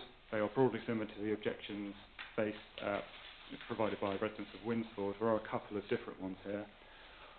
One being the timing of the proposal due to financial issues facing the National Park Authority. As stated in my report, this is a statutory duty. We are paid to do these works. We are funded to do these works. The other one is an additional cost burden to Exmoor National Park staff, a taxpayer cost. That is due to the amount of land ownership we have within inside the proposed boundary. So if I just return to the boundary, almost everything south of the road is owned by the National Park Authority, as is Ashcombe Woodland. Birch Cleeve is a TPO woodland, so TPO rules apply to that woodland anyway. In terms of applying to ourselves to do tree works, yes, we would need to, but the application is free and very simple, and if we were planning to do works to the trees, then the woodlands officer would likely have been out there anyway, so it's not as if there would be a second trip, as it were. The primary impact it may have is on works to Ashcombe Plantation, but generally our works are planned well in advance of 6 weeks anyway, so it shouldn't really have any impact on that. Returning to the concerns, the general one seems to be that it was an extra area of unnecessary bureaucracy which isn't needed in Simmonsbath due to it being a very small settlement and having very passionate residents with a trust, all of which is completely understandable. The full responses are contained in the report, so I will now hand back to you, Chairman. Thank you, Thomas. I have public speakers registered for this item, so we will move to the front. And this is very impersonal, and since I don't exactly know who you are, I can only read what I got in front of me. Miss A.L. Wright, local resident. Yeah, please.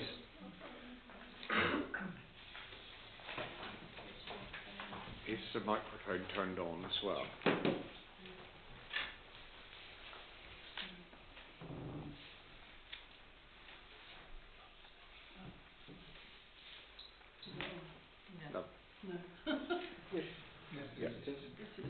Yeah. Can you hear me? Yes, I can. I'm not very good at this, so I've written it all down. As you know, we are time limited, but I won't stop you mid-word. Okay, I should be all right. So I'm Lisa Wright. My family have owned Ashcombe Cottage in Simmonsbath, one of the only 2 negatively viewed properties in Simmonsbath for nearly 26 years. We don't live here all the time, but we're very attached to Simmonsbath, and we did not design the house or build it, so we don't apologise for it. We try to keep the character of the property as best we can, short of knocking it down and building something more suitable. We've encouraged an ash woodland to develop behind the house over the years for the local wildlife. There's a huge battle going on around us with ash dieback, which is incredibly sad to see. It's denuding whole areas of Exmoor. Almost all the trees around the Ashcombe garden have died. I've read the documents on the conservation proposal and I'm at a loss to understand the main motives and aims of it. Are we really trying to preserve the design character of a 19th century property developer who did not even live in the area but wants to develop a private estate? The original aim of converting Exmoor to an estate surely is not one that would be supported if it was done today.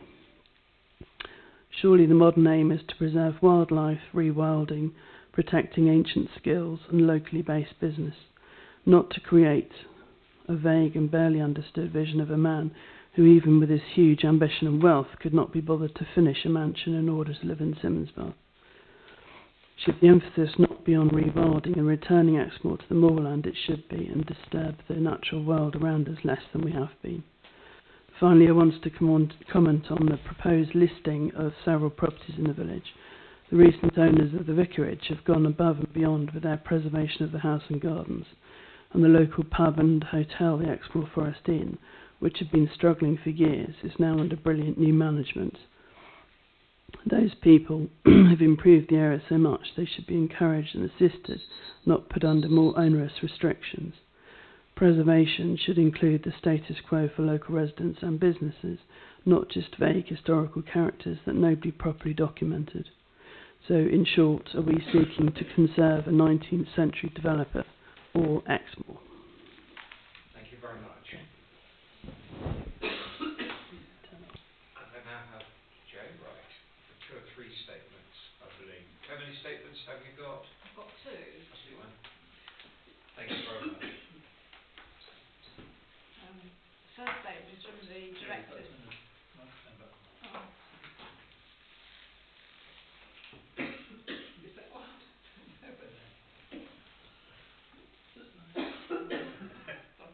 It's a test before you start. The first is from the Exmoor Forest Inn, from the directors of the Exmoor Forest Inn in Simmonsbar. It says, we do not need or want a conservation area in Simmonsbar. Whilst we understand the need for local planning authorities to consider new conservation areas, in this instance the proposal devalues what a conservation area should be. In any event, conservation area status adds nothing to the planning protections already offered by the national park status, except the introduction of a time-consuming and unnecessary procedure for undertaking tree works on any tree greater than 7.5 centimetres in diameter at 1.5 metres above ground level. A considerable amount of public money has now gone into producing the appraisal document, undertaking consultation and correspondence. This public money would have been better spent on projects with tangible outcomes rather than this pointless addition of another level of planning bureaucracy, which achieves nothing more than national park status, but which will complicate an already painfully slow planning process that acts as a restraint on investment. We are hopeful that members will take into account the views of local residents and businesses, which, as far as we know, are unanimously opposed to the proposed designation. That's the Exmoor Forest one. The other one is from the Simmonsbar House Hotel. It says, having attended the community meeting before Christmas and expressed our concerns to both Tom Thurlow and Rob Wilson North, we are continuing to oppose the idea of a Simmonsbar conservation area. At that event, the argument for the conservation area, although well presented, didn't persuade us that it was necessary or that it would make a marked difference to the preservation of the unique Simmonsbar character. We have seen nothing in the subsequent information from the National Park to suggest that Simmonsbar being designated as a conservation area would benefit us in any way. It would seem that this only creates an additional level of bureaucracy, which in light of the number of houses compared to the size of the proposed conservation area seems unnecessary in our small village. We are at a loss to understand how here it will help to preserve the unique nature of Simmonsbar and its environs. We hope the National Park members pay heed to the businesses within Simmonsbar and consider this option and its impact carefully. What are the true merits of introducing the conservation area, as the examples given by Exmoor National Park both for today and in the future, even if assets held by the National Park were disposed of, seems to be also covered under existing planning arrangements, or could be managed by restrictive covenants on sale of such assets. We cannot therefore understand why we need to go down this route. That's the end of yes, because I was just apologise for not being here. Okay. Thank you very much indeed. And now, the Chairman of the Exmoor Parish Council.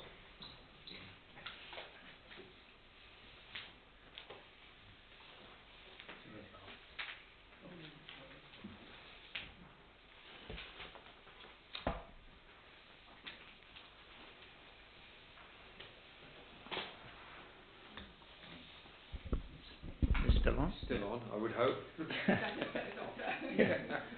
Chair, members, ladies and gentlemen. I'm sure you've all had the opportunity to read the Parish Council's response along with Exmoor Forest Farm's statement and letters connected to the Park's proposal to make the area of the old Royal Forest into a conservation area. Right from the onset, the Parish Council has spent much time consulting with those residents and businesses of Simonsbath that are going to be within the conservation area. I don't intend to repeat what's already been contained in those documents. However, I hope that members will be reassured to learn that parish councillors have been particularly active over the past week, talking with all those parishioners who will be directly affected by the proposal to gauge whether their stance has changed at all in the intervening period. If anything, attitudes appear to have hardened, and in our investigations it's now clear that there is a unanimous opposition towards this conservation area proposal. Unfortunately, with the confusion caused by the conflicting times, plus the suddenness of today's date and time falling as it does over Easter, coupled with the pressures of the normal working week, it has meant several parishioners and business owners who would otherwise have been here are unable to attend and show their solidarity. The overriding comments which have come up repeatedly in councillors' conversations fall into two major categories. Ultimately, people move to Simonsbath because they choose to live in a beautiful part of the country and therefore are not inclined to do anything that is likely to cause harm to the existing environment, upset the ecosystem, or deliberately damage historic buildings or structures. And the existing planning regulations, as laid down by the park, plus laws governing listed buildings, provide perfectly adequate guidelines and protections without adding further onerous layers of bureaucracy. Another factor which has come up frequently is the impact of tree management, which again, I won't go through all the various things, but the parishioners and councillors alike find the idea of particularly the Parks Works Management Department applying to the Parks Planning Department in order to carry out essential tree work totally bizarre and a waste of public resources. In conclusion, thank you all for presiding over this matter. Simonsbath parishioners and the Exmoor Parish Council are unanimously opposed to the whole idea of the conservation area and hope that at best members will reject the proposal or at the very least consider deferring it in order to engage in further consultation with the community regarding boundaries and other issues. Thank you. Thank you very much indeed. One or two comments from me on this one actually. It's, first of all, in answer to a couple of questions that I noticed were raised there, I just bear in mind a comment made around that the National Park owns quite a substantive area of land that's there. Yes, it is possible to covenant it, but bear in mind, following paper and so on, looking at our future estate management strategy and so on, there is no guarantee that the National Park will own property in perpetuity. It may end up in other people's hands at some point in time. So the protection is important even if it belongs to the National Park Authority from that point of view. And I wouldn't reduce the importance of that. A comment otherwise from me was incredibly pleased to see the level of interest generated. It is quite disappointed though that the level of interest locally has only been generated within the last few days. In reality, and what disappoints me principally, and I think please send a note back to the parish, is that when consultation events are arranged, it is important you attend them. Because if you don't attend them in those early stages, we get to this point in time with the level of concerns being raised that are there. And they are all important. There is also a case that I do know some letters that were sent out, there was some concern over dates and times that they went out. And with that in mind, I think the level of concern, I'd like to move from the chair that this item be deferred for further discussion around the boundaries and with parishioners to ensure all of their views are taken fully on board, with a view to bringing a changed or an appropriate proposal back to authority in the relatively near future. I'm not talking about kicking it into the long grass for forever. Fran. Thank you. Thank you, Chair. I would be happy to support your deferral. It was something that was coming into my mind, and it was mentioned by the chair of the parish council. So I think that would probably be a good use of our time and future to get a bit more information. Thank you. Thank you. Members. Thanks, Dominic. Yeah, thank you, Chair. Yeah, a couple of things. I think one, I note your comments about the public meeting and when they're held and everything. That sounded a little bit like a rebuke, and I don't think that's entirely fair, particularly given the participation we've now had from the community. My reassurance to the community is, particularly because they've made the trouble to come here today and talk about it, is that this is not, as you're now discovering, cut and dried. This is a process. This is not a monolithic organisation where things just have their own momentum and there's no way of preventing them, stopping them or diverting them. So that's a good thing. I'm actually minded to propose a motion that we don't defer it, that we actually reject it. And I can give various reasons why that should be. I think some have been well articulated already. I won't go into more detail, and I've got more notes that I could put across, and I have absolutely no idea. I'm possibly the only member that feels this way. So while I'm saying I'm minded to propose that, I'm also aware of the fact that a deferral perhaps performs a similar function, and then we can perhaps get some more information together, and then we can discuss this in a more informed way. Thank you, Chair. Thank you. Andrea. Yeah.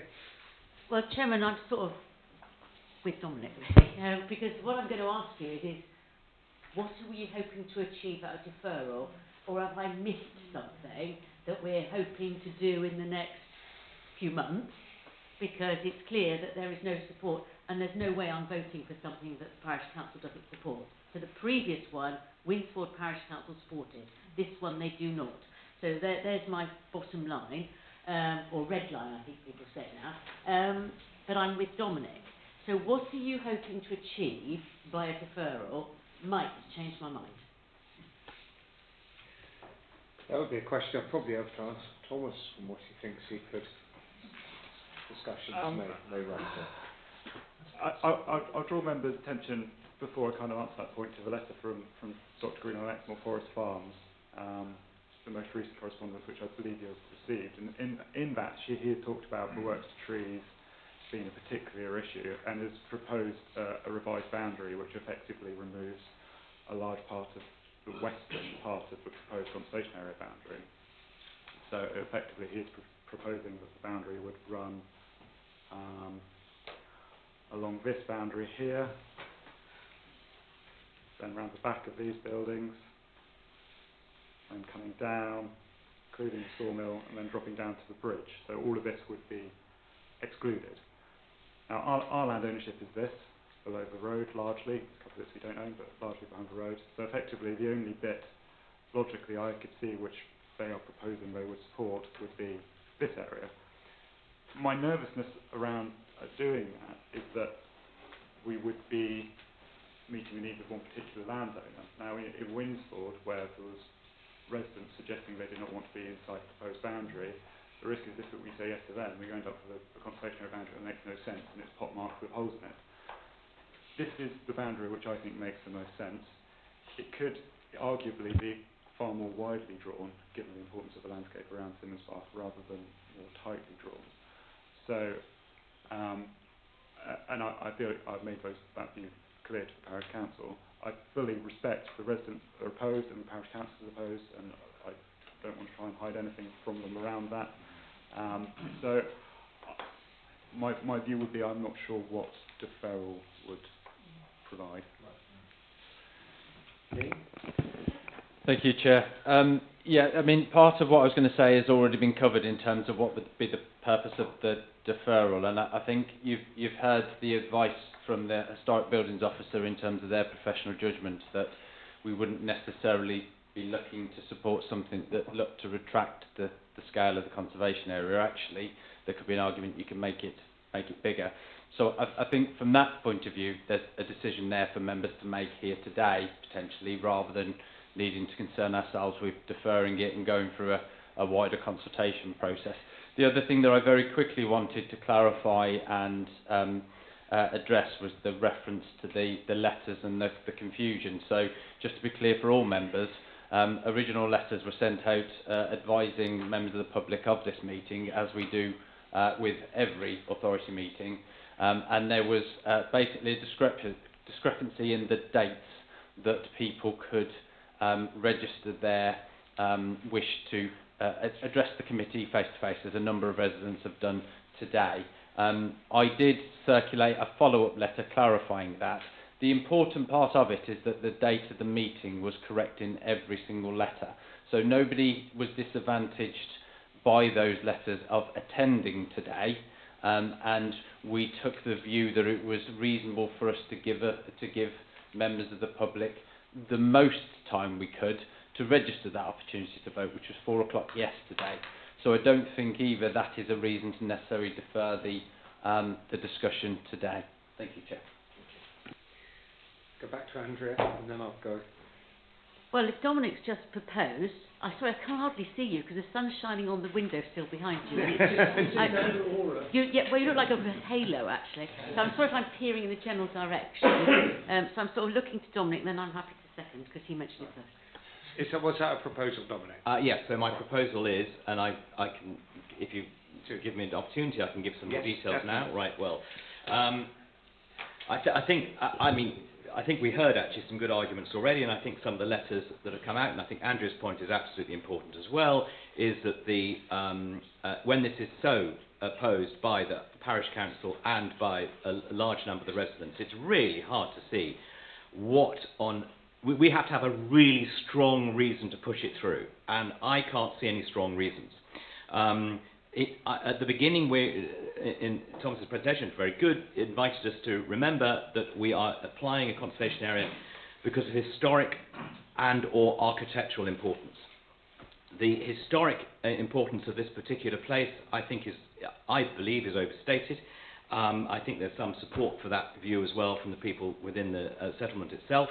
And I do believe that this reification of a 19th century land grabber with a colonial mindset towards opening up the moor is overdone. And I hear it too often in this room, and I hear it too often across in my work in Exmoor as well. And it's interesting to me because, of course, I work globally in countries where this sort of thing is going on at the moment. And my Indonesian friends will be horrified to hear the way that we put people like this on a pedestal, where in other parts of the world we see them for what they are. And so then we take the architectural importance. So obviously today I drove through these roads and I see the houses there that are listed as having a positive building a positive impact on the character of the place, and I see they have UPVC windows, and I'm thinking, well, was this just another way of trying to make sure that we don't have any future developments like that within the settlement itself? And that may be the case. I also sort of thought as I'm driving through it on what is for us the main road through this, and I must say I was finding myself thinking, I can't see the deal here. And therefore what I realised is it's not about the buildings, which are not particularly special. In Exmoor there are plenty of other considerably better buildings, many of them not listed. So actually there seems to be, and again Thomas said it, landscape is a large part of the conservation area, you said in your presentation. I worry that this is setting a precedent for us to lock up views, not to actually take into account, like with Winsford, a settlement of houses and a street and properties laid out in a certain way, but we're now going to start actually taking a view of the view. And it's interesting that one of the speakers said, of course, with Ash Dieback, the first speaker, these views are going to change anyway. A huge amount of work is going to have to be done across Exmoor and in places like this. So I sort of thought, what are we actually trying to lock down here? I don't buy the argument that we could not put covenants on some part of this land if that was our idea of protection, or many other things that we could do to try and do that. So it seems to me Is this actually just something that we're trying to do by stealth, as it were, a sort of poison pill on the land that the park owns itself? And that doesn't seem a good reason either. So in all aspects, every way I come at this and every way I look at it, I cannot see a powerful reason for doing it. I think there's a solid reason for doing it, and I think the presentation was sound, and I think the work done up till now wasn't a waste of time, wasn't a waste of money. It's important we do this work. It's important we work out where there should be conservation areas. And I'm not objecting to that. But in this particular case, I think we have to have the bar has to be that much higher because of the nature of what the community is thinking about it, but also because of the different nature of the conservation area with the larger amount of what landscape that it's taking into account. And so I move to propose that we reject the proposal. Thank you. Dominic, and you second that, Andrea? Yes, I will second it, and I just want to thank Tom for his work, because I don't think this has been wasted at all. And the opportunity has been given to the residents of Simmons Bath to look at where they live, and it is beautiful. Like Dominic, it is my main road too. I came through this morning. Well, how else would I have got here? And it is possibly my favourite place on Exmoor. And so I would do anything I could to preserve it, to keep it as beautiful as it is. But the residents have overwhelmingly spoken, and we must respect that.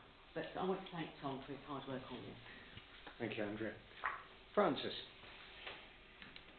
Yes, equally, I want to thank Tom for his work on this. It isn't done lightly. It's time spent with thought and care. I do support very much I think I won't repeat what Dominic said, because I agree. There is one thing I want to, well, there are two things I want to say. One is the protections that were mentioned, that are needed in our beautiful place, that were mentioned by Dean in the last debate on Winsford, are very largely here because we're a national park. And to pray in aid a development that was allowed in the 90s isn't actually a reason for making conservation area. Our planning policies would not have allowed it now. That's one perhaps minor point. But the point I really want to make is that a lot of effort was gone into making sure there wasn't double counting of views, and that was very much stressed in terms of Winsford. Now, I know that the parish council, as being residents of Simmons Bath, actually worked very hard not to be double counted, by considering that since they were responding as a parish council and were agreed, they ought not to be turning up at the consultation event. The fact that there weren't very many people at the conservation event in Simmons Bath tells you, one, the parish council live in Simmons Bath, two, lots of holiday cottages are there, three, the population is tiny, absolutely tiny, in the biggest parish on the moor. So I just think we ought not to consider that people in Simmons Bath weren't worried until last week. They were told they'd had to say by last Wednesday if they wanted to speak, instead of according to our standing orders of Monday. Thank you, Francis. Eric. Yes, Mr. Chairman, I actually indicated even before Dominic spoke, but you so in first. Yeah. But that's by the by, it doesn't matter. Yeah, I'm right behind Dominic on this one for slightly different reasons. It is actually an actual rerun of the case I referred to you 25 years ago. Now that committee, and Stephen was part of it, voted to support the residents. I appreciate it's a different area, but it's still within the park. But the main reason is because I've seen umpteen contentious planning cases, one place and another. And the one thing that always carries substantial weight is the views of the parish council. They are the grassroots of opinion. And if you go against what is sounded like a unanimous vote, I think you're asking for trouble. And I support everything that's been said by a combination of Dominic and Andrea. Lovely. Thank you, Eric. Stephen. I thank Mr. Lay for the reminder that one should be consistent even after 25 years. But being consistent with what I said earlier, if the planning system is to work, it has to have the support of the people over whom the planning is operating. And in the case of Exmoor Parish, Simsbath Village, there is a particularly good parish council which is very representative of the population of that particular parish. The community is clearly and overwhelmingly against the proposed designation. And this is a message that Mrs Nicholson and I have heard consistently over many months of attending parish council meetings. So it is not a recent thing, it is something that has been there more or less since this was proposed.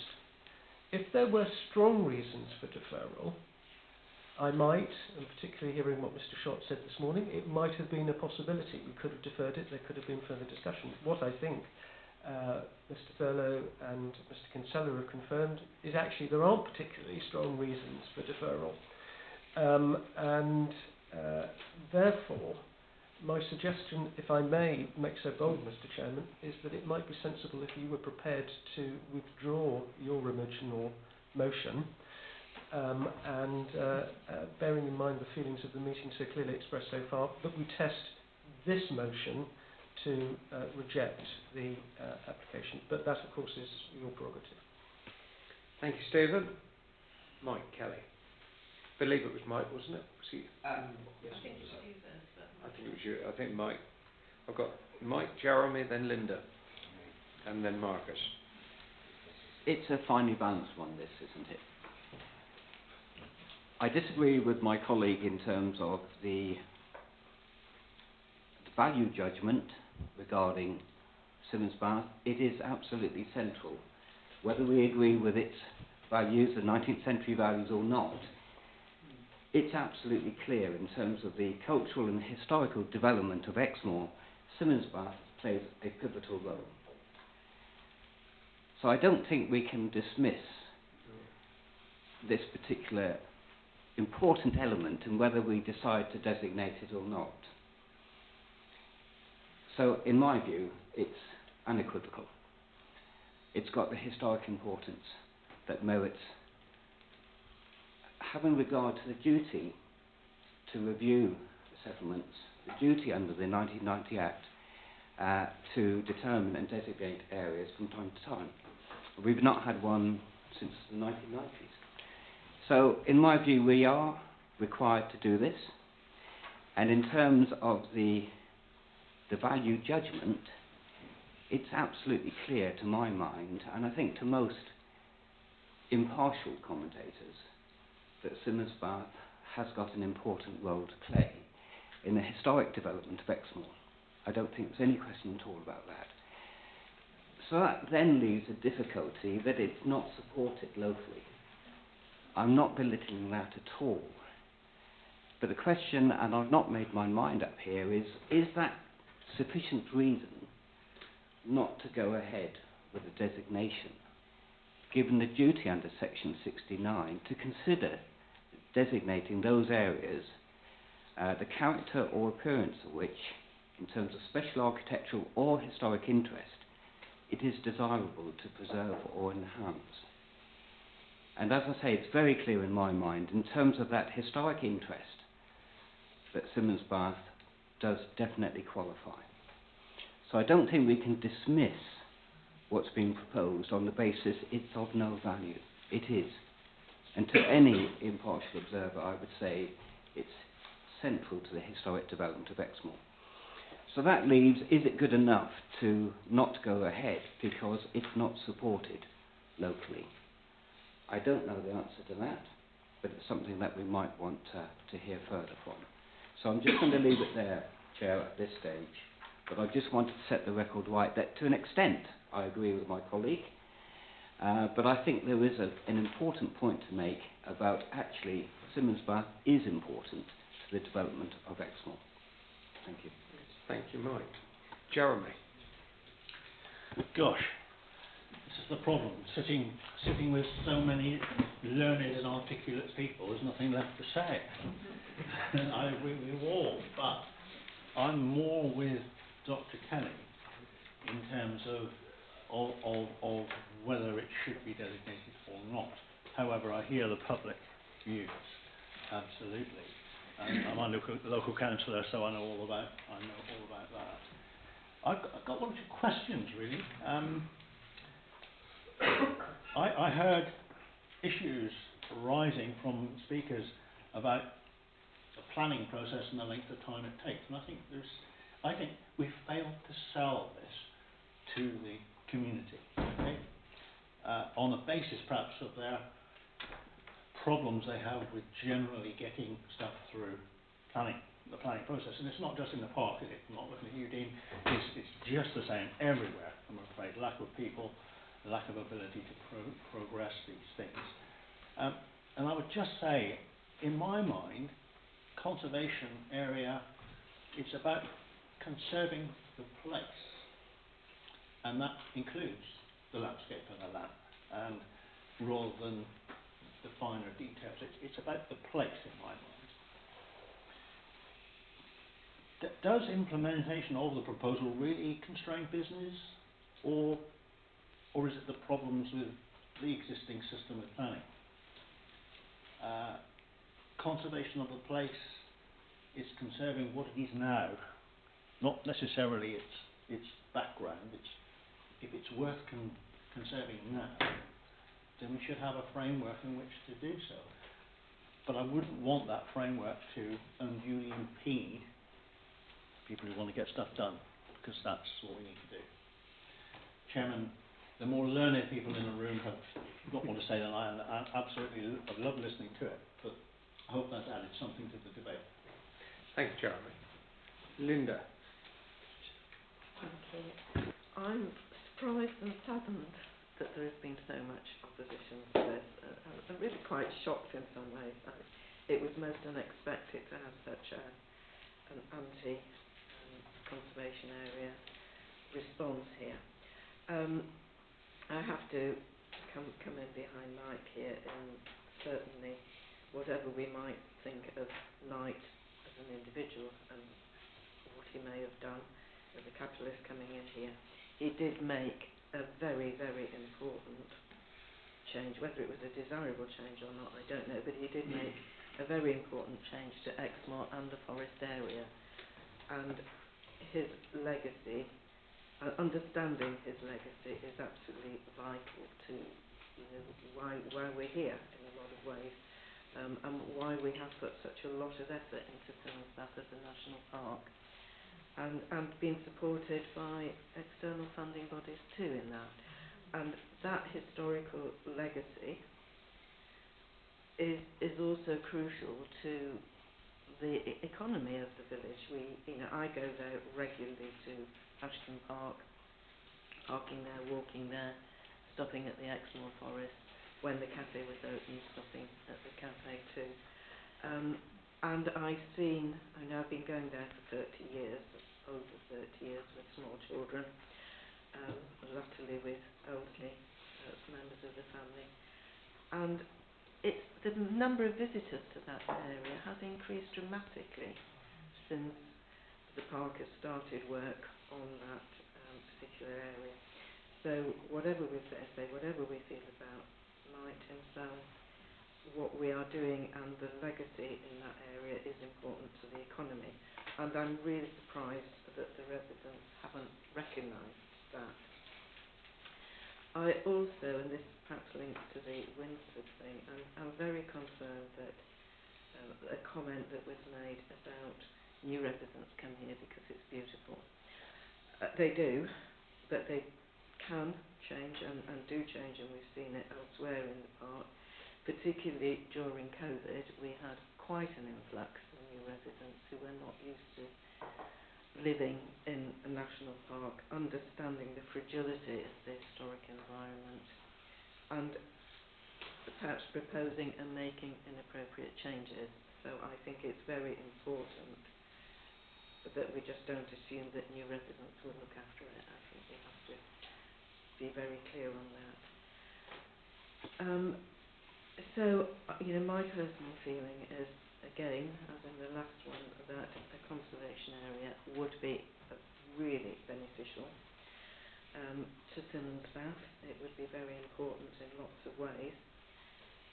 Whichever way this vote goes, when we get to the vote, I do think it's important, if it's rejected, that we continue to work in Simmonsbath, and perhaps not immediately, but in a few years' time, come back to this, and hopefully having got a better understanding with the residents and having more of them behind us.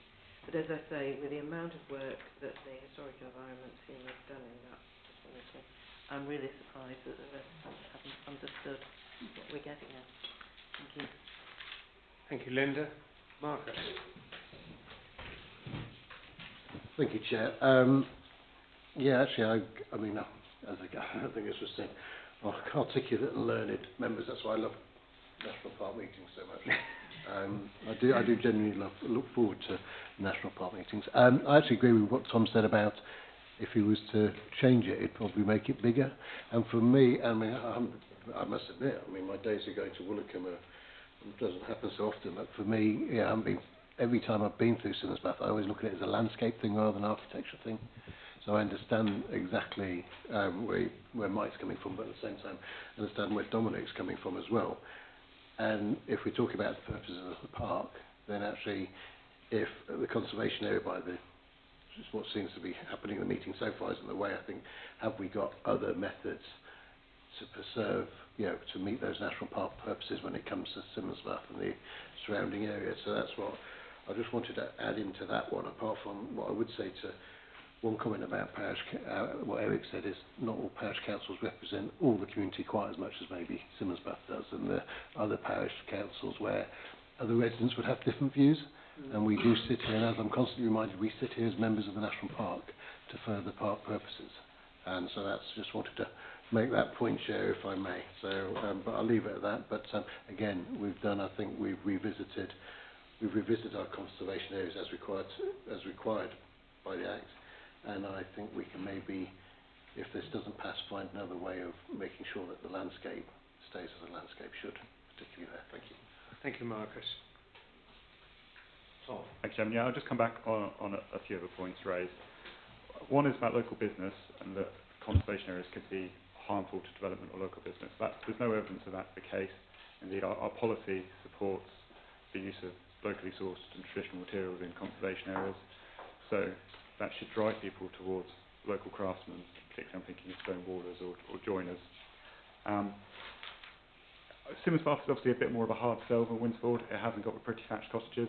It's a very different character of settlement, and that's part of its significance. A comparison I made with one resident was to Princetown on Dartmoor. I don't think anybody would go to Princetown and say it's a particularly beautiful place. No disrespect to Princetown, but it is a conservation area, and it is a conservation area broadly similar to Simmonsbath, but it is an isolated settlement in the middle of moorland, and that has developed around the prison, and it is a reflection of the importance of that settlement and its relationship with the prison. And this is a reflection of the importance of this settlement and the reclamation of the rural forest. That is the reason why I think it meets conservation area designation. Historic England aren't involved in the conservation area designation process, but I did have a visit with one of their area inspectors to Simmonsbath. Primarily we went to Porlock to look at heritage at risk, but then we decided to have a look at Simmonsbath as well. And he informally gave a view that it did meet the level of standard to be a conservation area. So I don't feel that is in doubt. It might be in doubt to some minds of some members, but I'm strongly of the view that it does meet that level. The process is the process. I do the paper, I make a recommendation. It is for members to ultimately decide.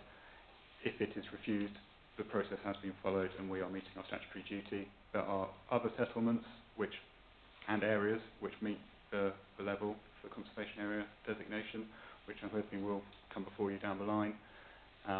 So I think either way, I will go away from this happy, and members should go away from this happy as well, because we have fulfilled the duty of the Act. Thank you. Dean? I did. This Eric was still. Yeah, just a point crossed my mind. I don't think it's been made. I'm a great believer, if you want to prove something, there's nothing like the test of time to do it. Now, this area has been designated as a national park for 70 years. I'm not aware of anything that's happened to degrade it. and I cannot see anyone can say that can ever change going forward, because 70 years is long enough to prove anything. And that's why, to me, the deciding point is the views of the parish council in particular. Thanks. Thanks, Eric. I think I've got one or two comments to make. We've got to bear in mind we're in a national park. There is that designation sits above anyway, as does the local plan and the requirements of the local plan that are there as regards development, activities, etc. I'd hate to think that any of this is seen, should this not be approved, as devaluing Simmons Bath. And I think that's always a complex one, really, because it is quite a unique place. It's one of the last settlements, I believe, in this country to be formed, which again gives it its own special character. And its importance must remain, really. So, actually, whatever the outcome of this, it's still within the national park, it's still subject to the same local plan, and I think we've got to look in the future at how we ensure that we maintain its value within the area. And that value of designation in whatever format. I would imagine at some point, whether this is, if this is not passed, that it would, that it will be looked at again, potentially on different boundaries and potentially on a different discussion. I think recognising the really strong representation from the parish council, and I really do value that I will withdraw my motion to defer, and we will go to the proposal by Dominic to reject this directly for a vote. So all those, it's proposed by Dominic Elson, seconded by Andrea, to reject the designation of Simmons Bath as a conservation area. All those in favour? 9. Those against? 4. And those abstaining? 3. In that case, you'll be very relieved, sir, that your parish council has held sway today, and the designation will not continue currently.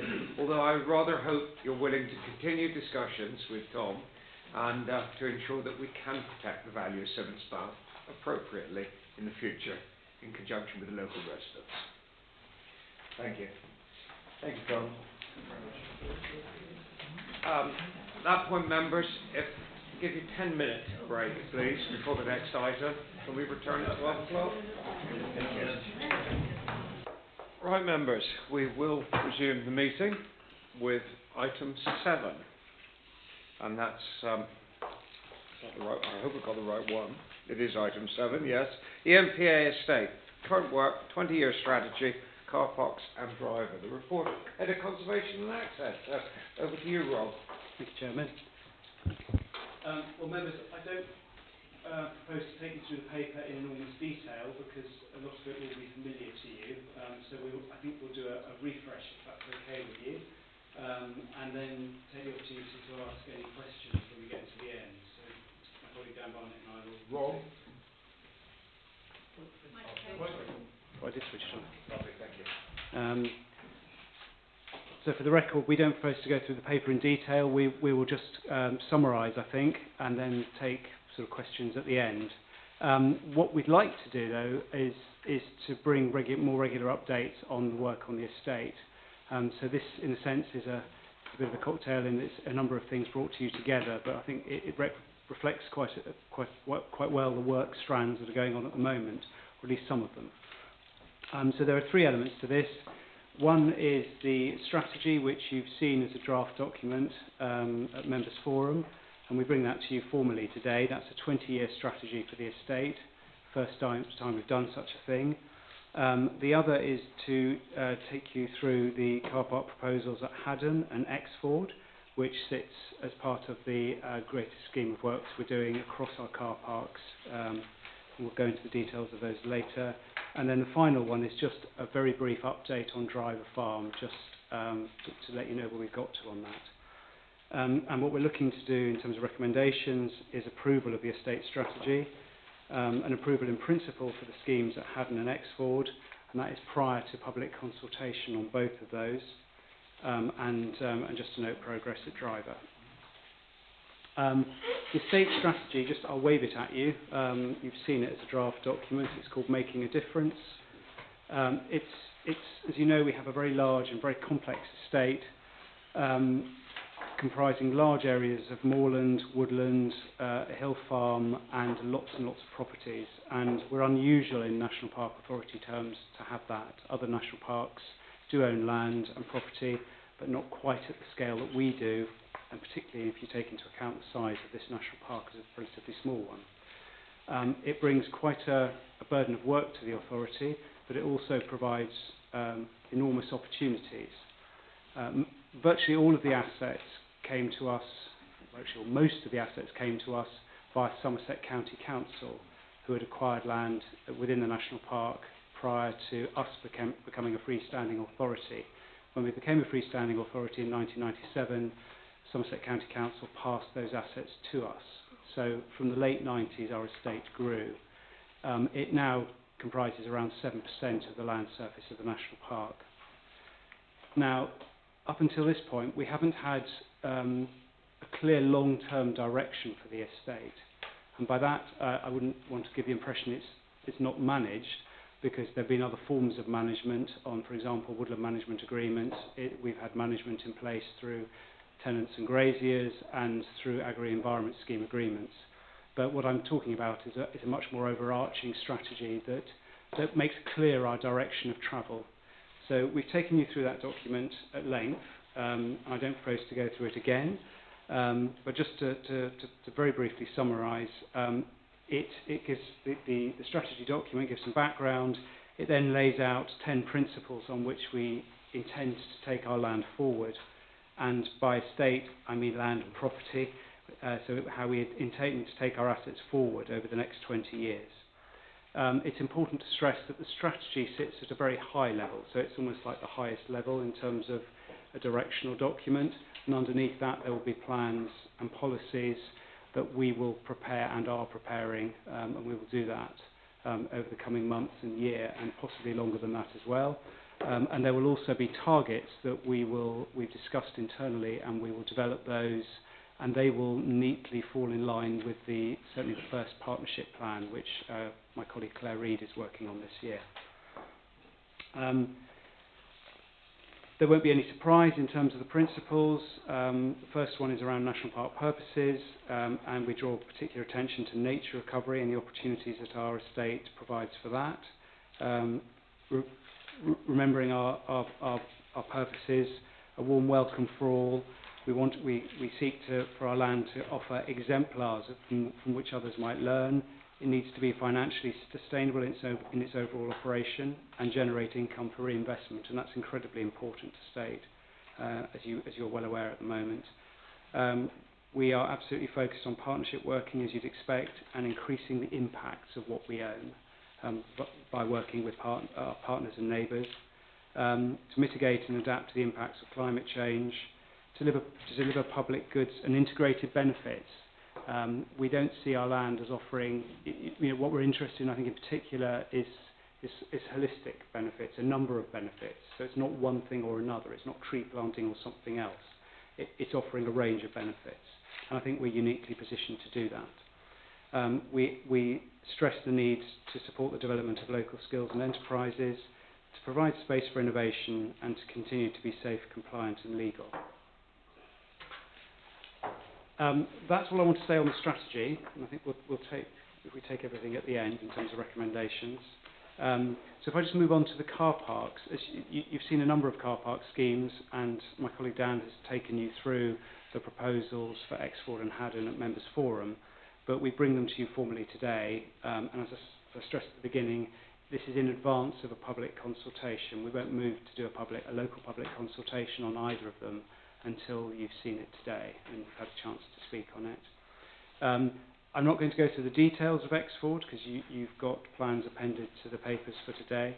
But in summary, just to remind you, for Exford, The scheme is to create 2 EV charging points, which we intend that are externally funded, to introduce car park charging. There currently isn't car park charging there, to remark the parking bays to improve the layout, to add signage to promote the village centre facilities.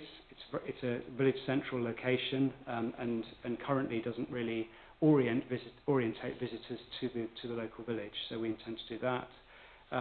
Better welcome signage and interpretation, and a general simplifying and decluttering of former arrangements at the entrance to the car park in particular, planting of trees and accessible picnic benches.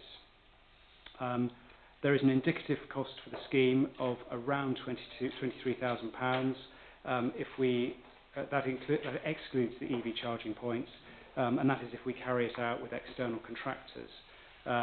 We are proposing to do the work, at least half of the works, or at least half the value of the works, through our field services team, so that figure will probably be half that. I'll pass over to Dan just to summarise on Haddon. Yeah, so we've just got a similar list of works really for Haddon. Introduce car park charging, scrape out the existing parking bays and aggregate to maintain them really. Also add a pedestrian desire line to improve easy use of the site from the car park over to the main gateway onto the hill. Remove and replace unsightly and worn out signage. Improve our own welcome signage, remove clutter and make repairs to the site, plant more trees and change the mowing regime to benefit wildlife, add some accessible picnic benches and replace the timber barriers that are there currently with earth banks. Estimated cost is around £15,000. Hopefully not a lot more than that. There is some question about the 4G connectivity up there and the car park machine, so that may add some cost if the signal doesn't improve in time and we have to bring a phone line onto site. Our recent work around estimating income for both these sites suggests that it's a very hard thing to guess because each site is individual and has its own issues around occupancy and so on, but we're expecting at least sort of £15,000 income each per site per year, possibly more, which will obviously go a long way towards supporting the facilities and maintaining those sites going forward. Thanks. So moving on to the final item, which is just an update on work at Driver Farm. As you're well aware, Driver Farm, which extends to about 800 acres, is coming back to us. It comes back to us in May. It was on a 3-life tenancy, which has been handed back. So the staff team, across the staff team, have been working very hard in various aspects of this over the last 8 months or so to ensure the smooth transfer back for the farm coming back in hand. The family have been there since 1969, so it's quite an upheaval for them, obviously, and quite a major piece of work for ourselves. As background, the conservation team have prepared a farm environment survey, which is a pretty detailed analysis of what we own there, what the potential of the land is, soils, historic environment, ecology, water, etc., etc. So that piece of work is fairly well advanced and will be brought to a conclusion at the end of April. And after that, we will present the results of that survey to you. What we intend to do is start to lay out costed options to you, and we hope to bring a paper to you in July. So the farm comes back to us in May, so July will probably be the first time we meet in this room after the farm has come back to us. So we'll take the earliest opportunity to bring you costed options at that point on what its future is. Chairman, I think that's all. Thank you, Rob. Members? Mike? I'd like to recommend the approval one of the estate strategy and 2 approved principal schemes at Haddon and the Exmoor car park, and note Driver Farm progress and look forward to future information being provided as to a direction forward for Driver Farm. Thank you, Mike, very much. Linda? Thank you. Yeah, a couple of comments. Sorry. I'm really pleased that in the state strategy to see that comment about the holistic approach and the mention of the historic environment, because we've seen already this morning that there is some concern that, well, on my part anyway, that the historic environment isn't always fully considered, and when we have a nature crisis, I firmly believe that we can work the two together. We don't have to destroy the historic environment to at least try and improve the nature conservation area value. So really good to see that. Coming to driver, you said there would be more surveys, again back to historic environment. Is there likely to be a need for one, or do we have enough information? But with that proviso, I'd just like to second the report. Thank you. Thank you, Linda. Do you want to answer that question? The historic environment's been included in the farm environment survey, as you'd expect, so pretty detailed assessment. We always want to know more, but it's a very sound assessment. I think that's good. Thank you, Rob. Fran. Thank you. I am supportive of all of these items. I just wondered, do you have a rough idea of what bringing in the one-off costs for the phone line, etc., should 4G not be good enough there at the moment? Dan? It hasn't been costed, but you know, we're talking £3,000, that kind of ballpark. I'd like to second the proposal, but with a... Oh, sorry, didn't know you'd done that. I didn't hear that. I'll third it then. Just want to sort of make sure everybody's aware that appropriate EV charging units need to be put in with the historic environment, having been bitten twice myself. Nothing to do with me, I hasten to add. Although I'll hold my hands up to Sir as an expert. Francis and Mandy. Thank you, Mr. Chairman. I'm a bit concerned about taking all the items en bloc. In the estate management, absolutely. Going on to the car parks, I strongly believe, and everybody's heard this before, but I think it bears saying again, that the idea that anybody is going to pay lots of money to park in the car park on Hatton Hill, when there's a mile of straight wide road with good visibility, clear access into the site at almost every point along that mile, I think is for the birds. I really don't think people will pay when they could park on the road down there. And the only way out of that would be double yellow lines, and frankly, over all our dead bodies will be put double yellow lines down both sides of that road. So I am particularly, I just think it's not a practical proposition, that one. So I am concerned about them running together. I am also running all the items together. I'm also concerned that the only car park in Exford is very much used by locals and for people going about their business. It's not only about holidays. And as I said at the beginning of the meeting, I not infrequently park there because I have to do with the school. The school does not have a car park. There is no room for a car park. They managed to squirrel a couple of cars up a lane by arrangement. But it feels to me an uncomfortable thing to do in a village when there is little available parking, and already a very noticeable problem at the junction in the road where people park on the places where they are very specifically told not to park, use the one-way road the wrong way round repeatedly because it's more convenient. I am concerned about Exford. Thank you, Francis. Oh, I'm perfectly happy with having an update on driver, yes please. But I think we should take the car parks and deal with them separately and on an individual basis, not as part of this one single motion.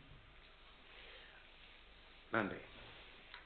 Thank you. Actually, a similar question I was going to bring up. Dispersal, if you charge for the car park, where else will people park? That's a natural thing for people to do, to find somewhere cheap or free to park, especially with the pressure a lot of families are under at the moment. So you might find one solution creates a problem in another area.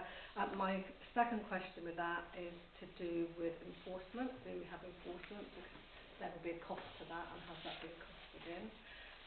The third is, will we have a policy of having all solar pay machines? Is that something that the park does? I know they're used widely. I couldn't see it in the report. And the last is about the strategy, and I found it really helpful actually. Every paper that comes forward for me is a big learn at the moment, but I had a couple of questions. Within the strategy you say that there'll be a dynamic estate where land acquisition and disposals are routine, which is welcome. And also you talk about a strong focus on income generation. So I think there's two really important parts, but when we come to targets and outcomes, I can't really see anything that reflects any of those in outcomes. And you know, every strategy, it's about the outcomes and what you're achieving. So my question is, you know, how will you ensure there's land acquisitions and it becomes routine? How will that happen, and how will we have that strong focus on income generation? Thank you. Thank you, ma'am. Right. Who'd like to do which? Shall I take the strategy stuff first? Yes. If that's Yes, okay. Rob. The strategy will be supported by targets, but what we wanted to do was get the strategy adopted first and foremost. So targets, milestones, outcomes, they're in there in a preliminary way, yes, but they will be developed, and we're going to develop them in line with the partnership plan for certainly the 5 years. But the longer ones are more problematic for us, and we think we need more time. But what we felt was we do need a strategy. You know, it helps with funding applications. It helps to be clear about our direction. So, and I think if you think about a 20-year strategy, some of the long-term outcomes from it, targets, some of the milestones on the way, they get harder and harder the further you get from here. So you mentioned financial. I mean, there is no bespoke business plan for our estate. It gets caught up in the other arrangements that we have that Gordon leads on. But what we want is a bespoke business plan for the estate, or even groups of assets within it. All of this is going to take, given our capacity, is going to take a lot of time. So we felt the most important thing was to get the strategy first. I sound like I'm apologising for the strategy or not. In the absence of one, it seemed very important to get that out there and then to work on the targets afterwards. And obviously, the shorter term ones, if they're 5-year ones, they will be in the partnership plan. So they will come to you as part of that. So dovetailing it to the partnership plan is pretty key. I get all that. It would be really nice for me to have that sort of forward plan on what comes next. Okay. With it, I would find that helpful, so you know it's not standing alone. There are following probably papers coming on from it. We'd be delighted to do that. That's fine. We are, Rob, aren't we? Quite changing dynamic times with land use at the moment, and that uncertainty as to what funding is available and what opportunities are there, whether it be the natural environment, whether it be carbon, whether it be water.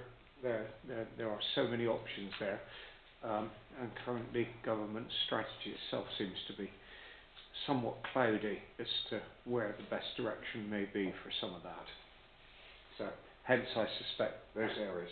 To Dan a minute first, and I'll come back to you. Just in terms of car parks generally, I said at the beginning that there will be a public consultation that flows from this. So a number of the points that were raised by people, I'm sure will be picked up in public consultation.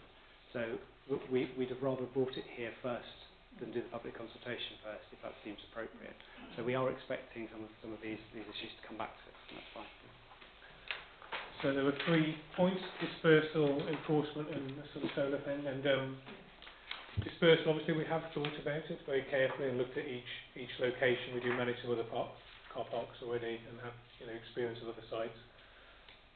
It is a potential worry, but our emphasis has been on making sure it's an affordable rate. So we've got annual pass available for regular users, so we keep the costs low, basically. And we emphasise the benefits to the site and the national park as a whole on site with our signage, so that we make people understand that it isn't just disappearing into national park coffers. That there's a purpose for it. So I think we've put in enough measures in place to manage the dispersal worry. and I don't think it will transpire to be a big issue, but obviously all things are potentially reviewable, and we could come back to it if it turns out to be that way. Enforcement-wise, we rely on honesty at the moment for enforcement. Yeah. So there isn't a cost to us, particularly although rangers and facilities manager do some monitoring. And yes, pretty much all the machines that we're putting in now are solar powered. It's just the cheapest, easiest way to do it. Yeah. Thank you, Dan. Mike Kelly. Yes, very quickly, thank you, Chair. Yes, going back to Fran's point, and yes, the latter point as well, in terms of consultation, I think that's a good idea, because you refer to the possible need for a planning application with the car parks. And if the charging policy is not being sorted out, I can guarantee the discussion on the planning applications will be all about the charging, which is actually nothing to do with the planning application. So if we can avoid that, the better. So it's just forewarned is forewarned, I guess. I suppose the other point is, of course, we don't know what the displacement will be or the dispersal will be until we put them in place. And I'm assuming that it's not necessarily a permanent option, and if there were real difficulties, having at least attempted it, we can always review the situation. It'd be quite good if the payback period had been met in terms of the 2 solar machines. But, on the basis that it could cause problems, and it could, then it is possible, of course, that we review that particular arrangement. I think that's the only points I'd make at this stage. Thank you. Thank you, Mike. Yes, and nothing's irreversible, whatever, and just bear in mind the comments that were made. Anything here is the precursor to a public consultation on the car parking. It's not the final decision. Francis. If I could come back briefly on two points. One, I can't see a problem at Haddon Hill. It's perfectly safe to park along that road, so we're not causing a problem. So we wouldn't have a worry. In Exmoor, it would cause a problem if people were not parking in the car park because of the fee. It would cause a problem. But we've been told that there are measures in place to deal with displacement. What measures are we proposing for Haddon and Exmoor? Well, only that what I described, keeping the costs low, so that people explaining the reason for it, so that people do use the car park rather than try and park inappropriately. Marcus. Thank you. I mean, I have to sort of back up what Mike had to say there about dispersal. If it became an issue, we'd deal with it. And I think you must, when we're talking about car parks like Haddon Hill, we're not talking about people nipping down to the road, nipping to the supermarket or something. They're probably not as resentful to pay neither. And I think we've already had this discussion on many, many times about charging at some of our car parks. And we either move forward with it or we reverse that decision. So, we've had that conversation many times. I do think that's quite an interesting one about never let it not be anything to do with planning for it to be discussed of in a planning meeting. But yeah, I think I fully support both recommendations. Thank you very much, Mark. Mike? Yes, can I just come back? We were very pleased that Rob came and had a word with the parish council, and we thrashed out the points with him that we were concerned with. So as a parish council, we were very supportive of the scheme.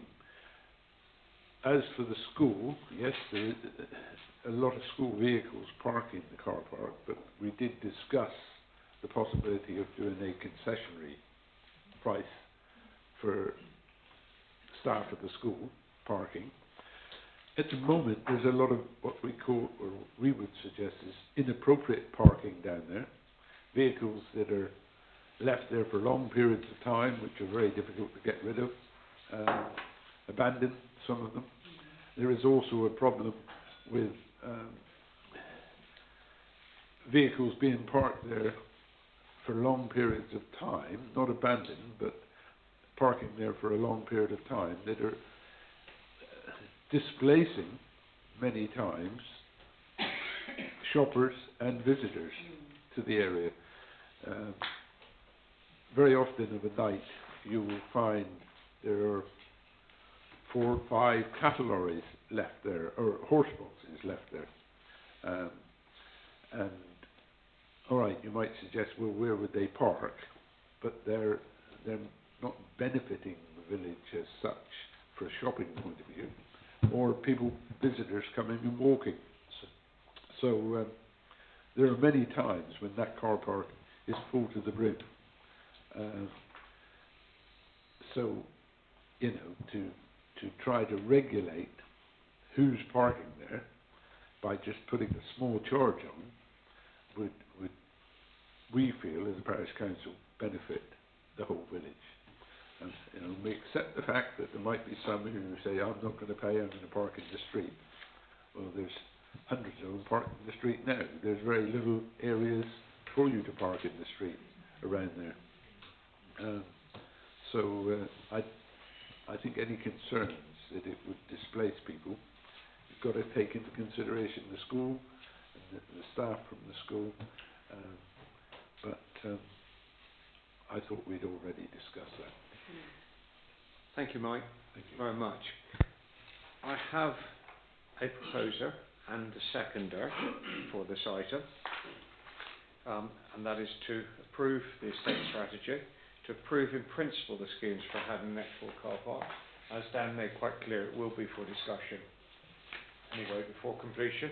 I was very pleased to see actually within that the works there were likely to be proposed to be done by our own estates team, which actually provides further justification for them to be there, and to note the progress driver forward. So all those in favour? That looks like everyone to me. Yes. Oh, apart from Francis. Abstain or... Abstaining because I have a problem with having three completely separate items in one. We should not do that. The one abstention. That place. Thanks, Ellie. Right, members. We do have one more substantive item. I'm just looking at the clock, and we have to bear in mind that we have a planning meeting at 1:30. I assume you want a minute or two. If we don't conclude this item in time, I'm just asking members now whether it would be acceptable for them to adjourn conclusion of it until after the planning meeting. Yes or no? No, I'm happy to support that, Chairman. I'm looking at Andrea because I have to go. Oh, right. Just I'm not after happy 1 to o'clock. support that. So Andrea will be sat here in my place. May it be worth just seeing how the discussion goes? Yes. Because for all I know, we might decide that we're going to defer it anyway. Exactly. Are you predetermining? I'm just. I was just thinking ahead. Just bearing in mind you will need to. I'm more concerned about starting planning at 1:30. Right. Right. We will move on to item 8, governance review, and over to Sarah. Thank you, Chair. Given the time, I will be as succinct as I can. I'm assuming members have read the paper in detail, and no one's raised any questions with me in advance, so I will go through fairly quickly. So starting from section 1, just a bit of background. This is really about making us more streamlined, effective as an organisation. We are under financial pressure, as you've heard many times over the last 6 months. We are looking at a savings gap of at least £200,000 next year and beyond. We're also mindful of criticisms from government that our boards are large. I'm not going to use some of the language that DEFRA's used, but or the landscape review, too large, inefficient, and not reflecting the diversity of the population. I'm also cognizant of our workshop recently where members looked across everything that we did and sort of scored where we should do more, do less, do things differently. And there was a feeling from members that we did need to look at corporate governance and look at savings that could be made, particularly around administration. Moving on to 2, as you know, we have 22 members, and that's in statute, so it's set out in the statutory instruments, the numbers of members that we have and their background, and that's something that we don't have any power to change. And as you know, we're made up of several committees, so we have the Authority, Standards Committee and Final Accounts Committee. I'm not going to go through 2 in detail, you're familiar with that, and there are no real changes proposed in there. We have 5 members eligible for a special responsibility allowance, and that's in recognition of the additional work that's involved in chairing those committees and standing in for the chairs of those committees. And the costs are set out before you in 2.7. So the first proposal is around looking at creating a planning committee, because as you know, at the moment all 22 members sit on our planning committee, and the proposal is in line with guidance from government and other places that these committees should generally be on the smaller side rather than the larger side. We're proposing halving the size of the committee, in line with many of the other national parks, most of whom also have relatively small planning committees, such that there would be 4 places for Somerset Unitary, 1 for Devon County, 1 for North Devon, 3 Secretary of States and 3 parishes. And that roughly halves, although the parish councils, I can't cut the parish councils in half because there'd be 2.5, so we've made it 3, and likewise with the Secretary of State. So that's the first recommendation. The second is, and this again is back to the costs, it's hard to judge these things, isn't it? But we think, the costs of running all of the meetings that we do is substantial and around about £70,000 a year. So anything we can do to reduce the number of meetings, reduce the mileage, reduce unnecessary time spent, we're looking closely at it. And we think by managing the applications carefully, we can reduce the number of planning meetings down to about 6 a year. We'd obviously hold the other dates in case we needed them. Likewise, the authority meetings, we think we can reduce down to that sort of a number. Again, benchmarking across the other national parks, most have 4 to 6 authority meetings a year. So that's the second proposal. The third is that we have a close look at the parish, the Exmoor Consultative and Parish Forum, which, as you know, currently meets 5 times a year. Mike has worked really hard, actually, over the last few years to try and change things around, swap things about, and get some more interest in that. I think it perhaps needs a bit of a wider refresh. I don't have any proposals before you today, because I think it's important that we talk with the parishes, we talk with all those that are interested in the work of the National Park through the partnership plan process and others, to look at perhaps a slightly different way of doing things. The next recommendation is members' allowances.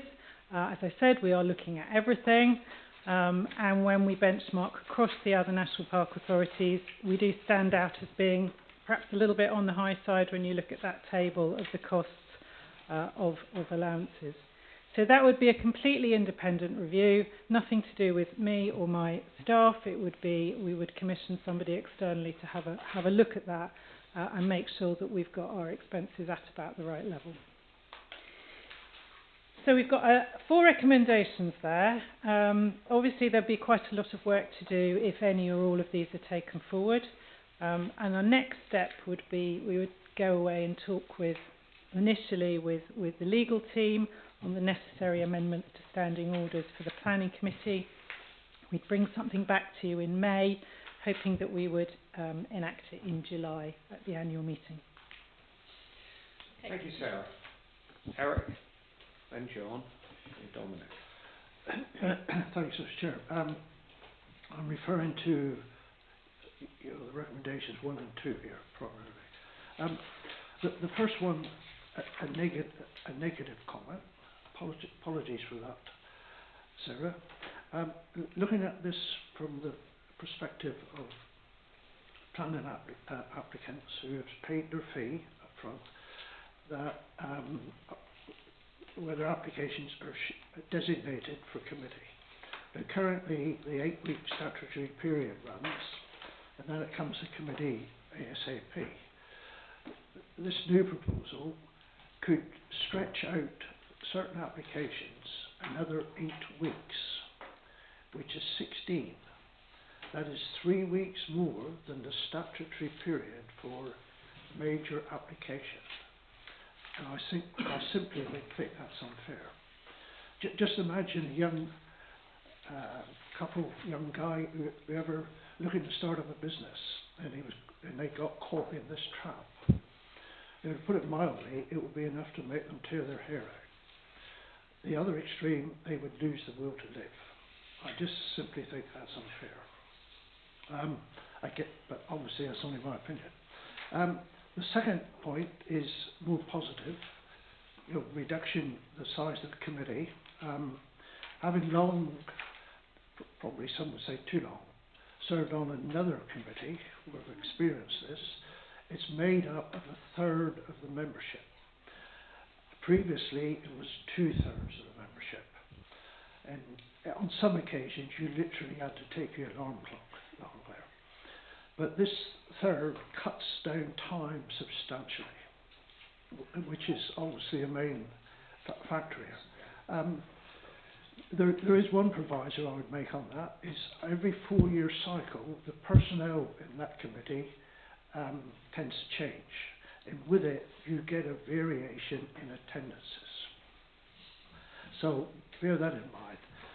But that said, I don't think, again, this is only a personal opinion, I don't think this would be an issue here, especially if it was incorporated in and returned to your pre-2021 traditional Exmoor Tuesdays,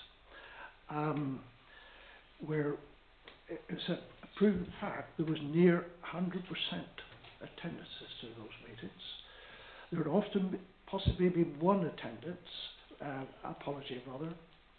Other than that, it would be a rarity to see it anymore. And why were they so successful? Well, they were cast in stone. There was no doubt about them. It wasn't a case of Judy sending emails, the meeting's on, no it's off, etc., etc. The other factor was, yes, they were long days, but they were as interested as what this morning has been. And I've found that to be very much a rarity since it changed. Now, I suspect that when members voted simply to change the planning section to the afternoon, they would not have anticipated it leading to what I would call the demise of your traditional Exmoor Tuesday. But since then, on average, your Tuesday meetings come 12 o'clock. It's been a case of finding items. Today's the exception. On average, I'm talking as for infill items. Now, to me, that's an hour wasted. Others might have a different view. And then again, on average, come 2:30, we would be out the door. Now, this resulted in the birth of your monthly reserve Tuesdays.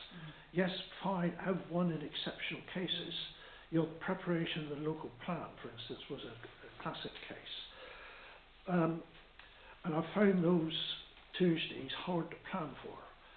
If you plan to attend, pardon the expression, sod's law would be they'd be cancelled, and vice versa. Now, again, others might have a different. But if you want to look at why the Exmoor Tuesday is demise, just look at the March apologies rather. What does that tell you? The Exmoor Tuesdays I used to look forward to and enjoy. If I'm being honest, these fragmented meetings isn't for me. But that, again, that's only a personal opinion. Surely it has to be more cost effective to condense things into one full day, like it always used to be. I was always told, if something's not broken, don't mess with it. Now, I was never ever aware those Exmoor Tuesdays were broken, and I've never heard anyone else say they were. Dare I take the bull by the horns and put a proposal forward that the bi-monthly planning is, if you agree that the bi-monthly planning is going to be a real issue for some applicants, which I'm sure is going to be, revert back to the traditional Exmoor Tuesday, bin your special extra Tuesdays, bring the planning meeting to the beginning with a condensed committee. Personally, I would go down to 9, but I'm not going to argue about your figures. And the onus being on the chair, who is experienced enough to know to give a good estimate as how long each monthly planning meeting is going to take, and come up with a start time of approximately. Whether he estimates that it's going to be 1 hour, the approximate start time would obviously be 11 o'clock. You could always bring the start over to 9:30 if you wished. There's all sorts of options there. But the premise being that the approximate time, no meeting starts before that time, so other members for the full meeting aren't caught out. It's only a suggestion. I suspect it'll be shot down in flames, but I'm not too worried about that. Thanks, Eric. Before we move to further debate, my chairing has failed miserably as well now, because we have a public speaker and I omitted to get him to speak at the beginning of it. So Andrew, my apologies for that. Thank you much. I've been sitting here for the Winsport debate, and I was born and bred in Winsport. I never spoke. And please, Andrew. Andrew Bray. Okay, thank you, Robin and committee members for allowing me to come and talk. I'm Andrew Bray from Woodland Courtney Parish Council, born in Winsport as well. The reason I've come and spoke is that I spoke to a number of people about the reduction in parish councillors on the planning committee. I had quite a strong response from people in Woodland Courtney and the local parishes, so I felt only appropriate to come and provide some pushback or some views of the community. And also the reduction in planning meetings, back to 50%. Again, those two factors together will reduce local engagement. 3 key areas. I think parish councils have the local knowledge, and they know the local community, they know the businesses, they know the land management, and know the people. Secretary of State roles, which I know very well, and they do a great job at the strategic level, but I don't necessarily see one need to be involved in implementation level. And if you look at Secretary of State guidance, I think that's true, and the abilities there are crucial. So I think, yeah, the parish councils have that local knowledge.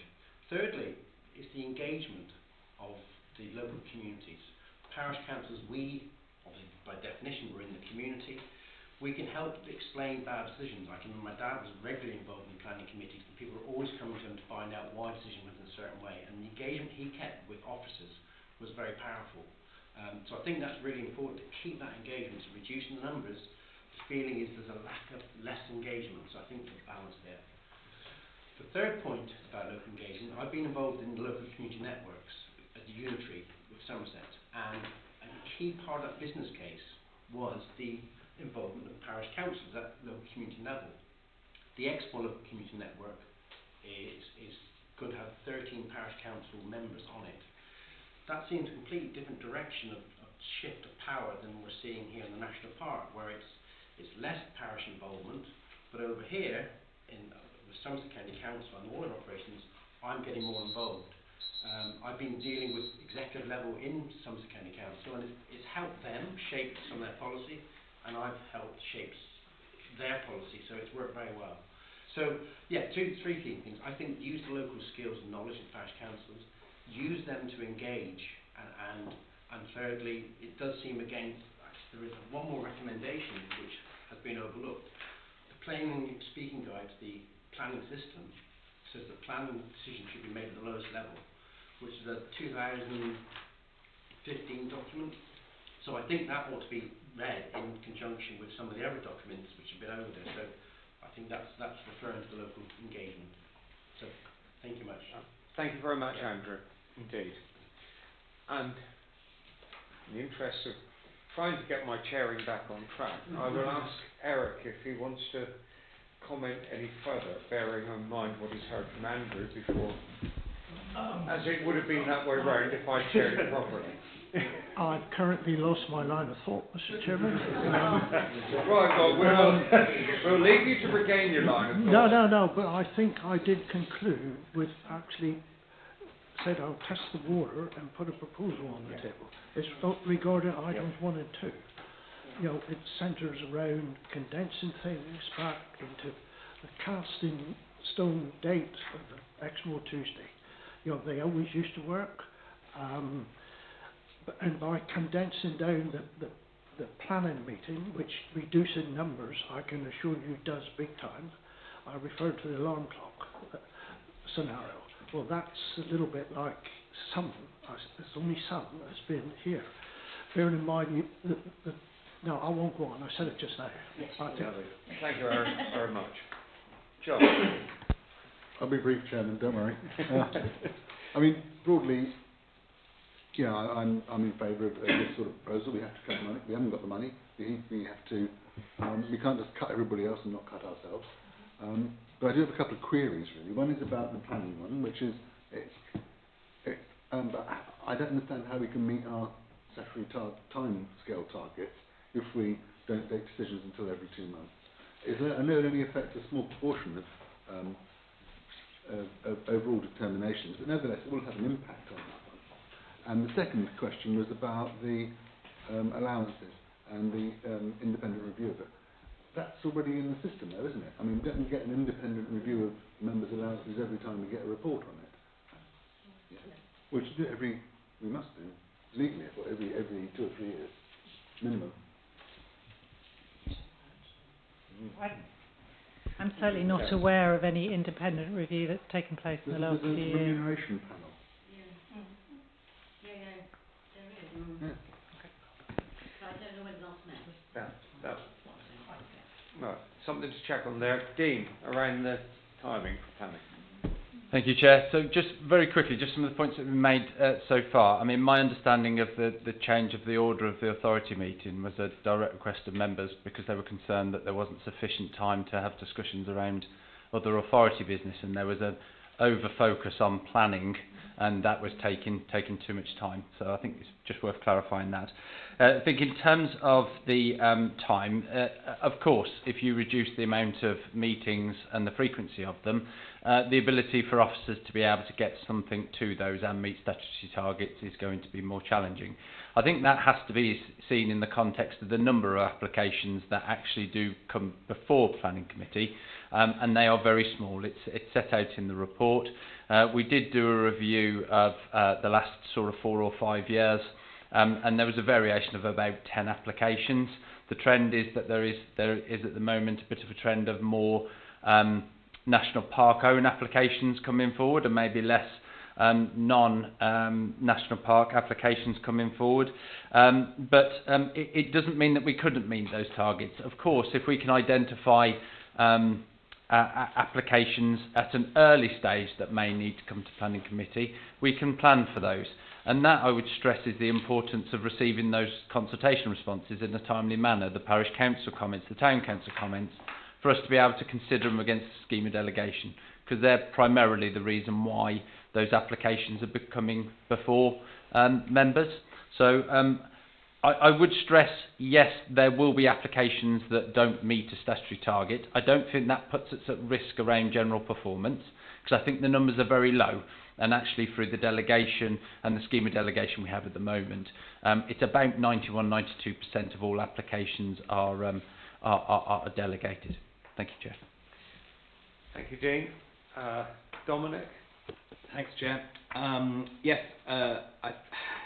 in response to Eric, I would say, actually, it's interesting, different interpretation, but I think things have run much more smoothly since we changed the meetings around and put planning in the afternoon. I think there are good reasons for doing it, and I think it's worked really well. I wasn't at the last March meeting, and you didn't seem to have much of an agenda in that meeting. I wasn't able to come. That's an issue around management of the meetings and the agendas that we have, and I agree what we shouldn't see is too much pushing it. But we've had an unusual few months with the budget cuts, with the extra meetings we have to put in order to discuss those. It probably hasn't been a typical period. But I think in terms of the discussions we've been able to have in the morning, and it just is a contradiction really what's been saying here, is talking about, well, Exmoor Tuesdays, was regular because you always knew when it was and all the rest of it, but at the same time saying, but we could then start at maybe 9:30, maybe 11, maybe 11:15, depending upon how the planning chair can do an accurate prediction of how long it's going to take, which we know is really difficult to do because sometimes you look at the agenda and you think, oh, we'll knock this on the head in 20 minutes, and that's the one that takes 2.5 hours. So, and of course, we can't truncate those. You have to have the discussion. So I think so far it's been working really well. I like the proposals. I think they make sense. I think they're a good evolution of where we've been going anyway.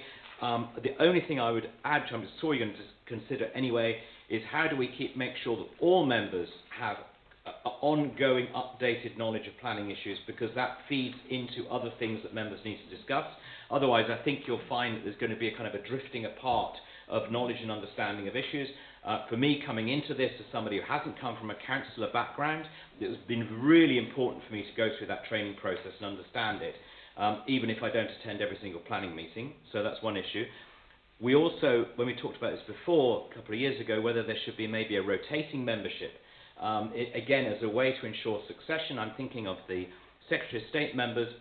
If we've got 5 Secretary of State members, 3 will be attending a planning meeting. We know very soon, sadly, because one of our glorious members is retiring, that therefore we're going to have a replacement. Well, would that replacement immediately go on that committee or not? But if they didn't, would they ever? Do you see what I mean? You'd end up basically with a situation where some people would always be the member that's on the planning committee. So that's, I think, something we just need to think our way through. I think there are ways through it. I think it's very difficult. In response to the member of the public, thank you very much. That was a great contribution. Speaking as a Secretary of State member, either we're saying that parish councillors have more local knowledge than Secretary of State members do. Well, I live in the park, so I'm not sure I agree with that. Or is it more about representation? But of course, the members that are sitting on the planning committee are not there to represent a constituency. So that doesn't really apply either. So I absolutely get the point, but I don't think in this case it actually informs really how we would therefore set about the proportional representation on the planning committee. So I think that is probably, those are the points I want to make. Thank you. Thank you very much. Susan. Thank you. I'll come on to my main point, just to say, likewise with Dominic, and I don't think Exmoor Tuesdays have demised, and I personally have also felt that the rearrangement has been really helpful, enabled us to have time to discuss a large number of issues and in more depth, rather than having a rather hurried discussion later in the afternoon when everyone wants to leave. And I think also in terms of attendance, well, life gets in the way. I missed 2 because I chipped my tooth and I had the flu. So, life kind of happens sometimes, even though you want to be there and then you're not. It's not a reflection of the nature of the meetings, I don't think. What I did just want to bring to the table, this isn't something to be added into the paper. It's something that I would ask to be noted in the minute of the meeting. I think from my perspective, there's an element in this paper that's missing, which is about the actual size of the board. It's something that Robin did allude to at the start when he introduced the paper. And I know this has been subject of discussions between ourselves and with staff as well. And I appreciate, of course, there's a statutory instrument which governs that. That's how it is. But I think it is, certainly coming from the Glover Review and from discussions that we've had, that it is a substantive issue that we do need to consider further. And, as Sarah pointed out, it's a time of financial constraint. We do need to look at being more efficient and more effective and more agile in how we work. And we've been incredibly diligent, I think, in looking at every aspect of what we do, apart from biting the bullet and looking at the size of the board that we have. I think from my perspective, this number of members may have been appropriate 10 years ago when we had probably around about twice as many staff. I'm not quite sure, I wasn't here then, as we do now, but I feel that the current size is personally inappropriately large and something I'm very uncomfortable with. And if I was a member of the public looking in, at a time of needing to have more efficiencies and to be more effective and save money, I would have questions to ask about that. So I guess I know I appreciate it's not in our gift to make these alterations, but I think it'd be remiss of us not to note in the discussions have been held about this, about what may be appropriate, and I hope it's something we will continue to explore in the future. And my sense of, I've been here, going on for 3 years now, I think, and my sense is that we pride ourselves as a National Park Authority which is on the front foot with DEFRA, which does engage, which does want to lead the way, and I think this is something we should seek to continue to engage with DEFRA going forward, rather than potentially having something imposed on us in the future. So, as I said, I'm not asking for the matter to be brought into this paper. I just like it to be recorded. And while I have the microphone, I shall indulge my time and also say it is a completely separate thing again. So, again, not for the paper. Just in terms of the review of member allowances, absolutely fine and appropriate. It's just something, again, you mentioned at the top about DEFRA. And this is really an issue for DEFRA, so I don't know why I'm saying it here, but I will. Talking about, very important for them in terms of looking at diversity. and inclusion, and I think in terms of their aspirations, in terms of EDI around board members, I think, you know, my sense is that I'm privileged I have the time and resources to enable myself to attend these meetings. And if DEFRA is really serious, long term, about improving EDI, members' allowances need to be actually completely reworked and looked at. That's just another point. Thank you. Thank you very much, Susan. Stephen, I suspect as a final speaker we'll have to break for lunch. Stephen. Well, yes. Yeah, I've got you on the list here, Mandy. I've got Mandy, Francis. Yeah, I've got you all listed here. Susan's point about the size of the board is one I know we have looked at and continue to look at, but as we have come up against the brick wall, essentially, that the numbers are fixed by statute, and actually changing them would require some time being made available on the part of government, and there doesn't seem to be any prospect of that in the near future. So I think we've just got to work with the practicalities of the fact that the size of the board is the size of the board. You do make an interesting point about the diversity of the board, because even those of us who are local government representatives, I suspect to some degree are a bit of a type. And of course, a bit of that is about whether or not some people can afford to put themselves forward to be a member of the board. And therefore, whilst we are always anxious to save money, reducing the allowances is probably going to make us less diverse than more so. So just park that one at the back of your minds. One thing that we can do, because we do have the ability to do it, is to reduce the size of the planning committee. I don't buy the business, actually, about the fact that a smaller board will make you more efficient or more critical. I don't believe it. I think the more voices you have that raise criticisms and concerns, the better. And that's always been the way here. I've sat on small planning committees and large ones like this, and on the whole, I found this one far more stimulating and effective than the smaller ones. However, we can change that if it will make a genuine difference to the costs. I don't know precisely what the differences might be, but if reducing the size of the planning committee will make some contribution to that, that is one legitimate argument, I think, for doing it.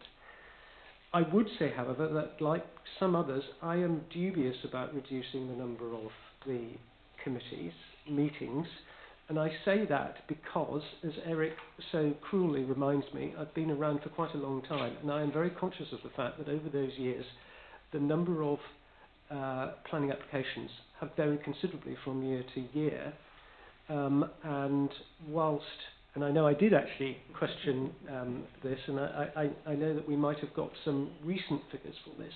In recent years, possibly as a result of the scheme of delegation being tighter than it was, possibly also the fact that obviously the pandemic did make a difference to the number of building works that could go ahead. I suspect we have seen a reduction, and now with the cost of living crisis and people not having so much money available, there has been a reduction in the number of applications. Whether or not this is a long-term trend, I would actually question a bit. So I suspect that in due course it might well rise again, but time will tell. So as I say, I think we need to keep a more open mind about going to every other month. In terms of the local representation, which Mr. Bray refers to, of course, if we are reducing the size of the planning committee down in proportion, then in theory everybody should still have the same fair treatment per cohort, whether you're a local government indirectly elected person, whether you're a parish representative or a Secretary of State representative.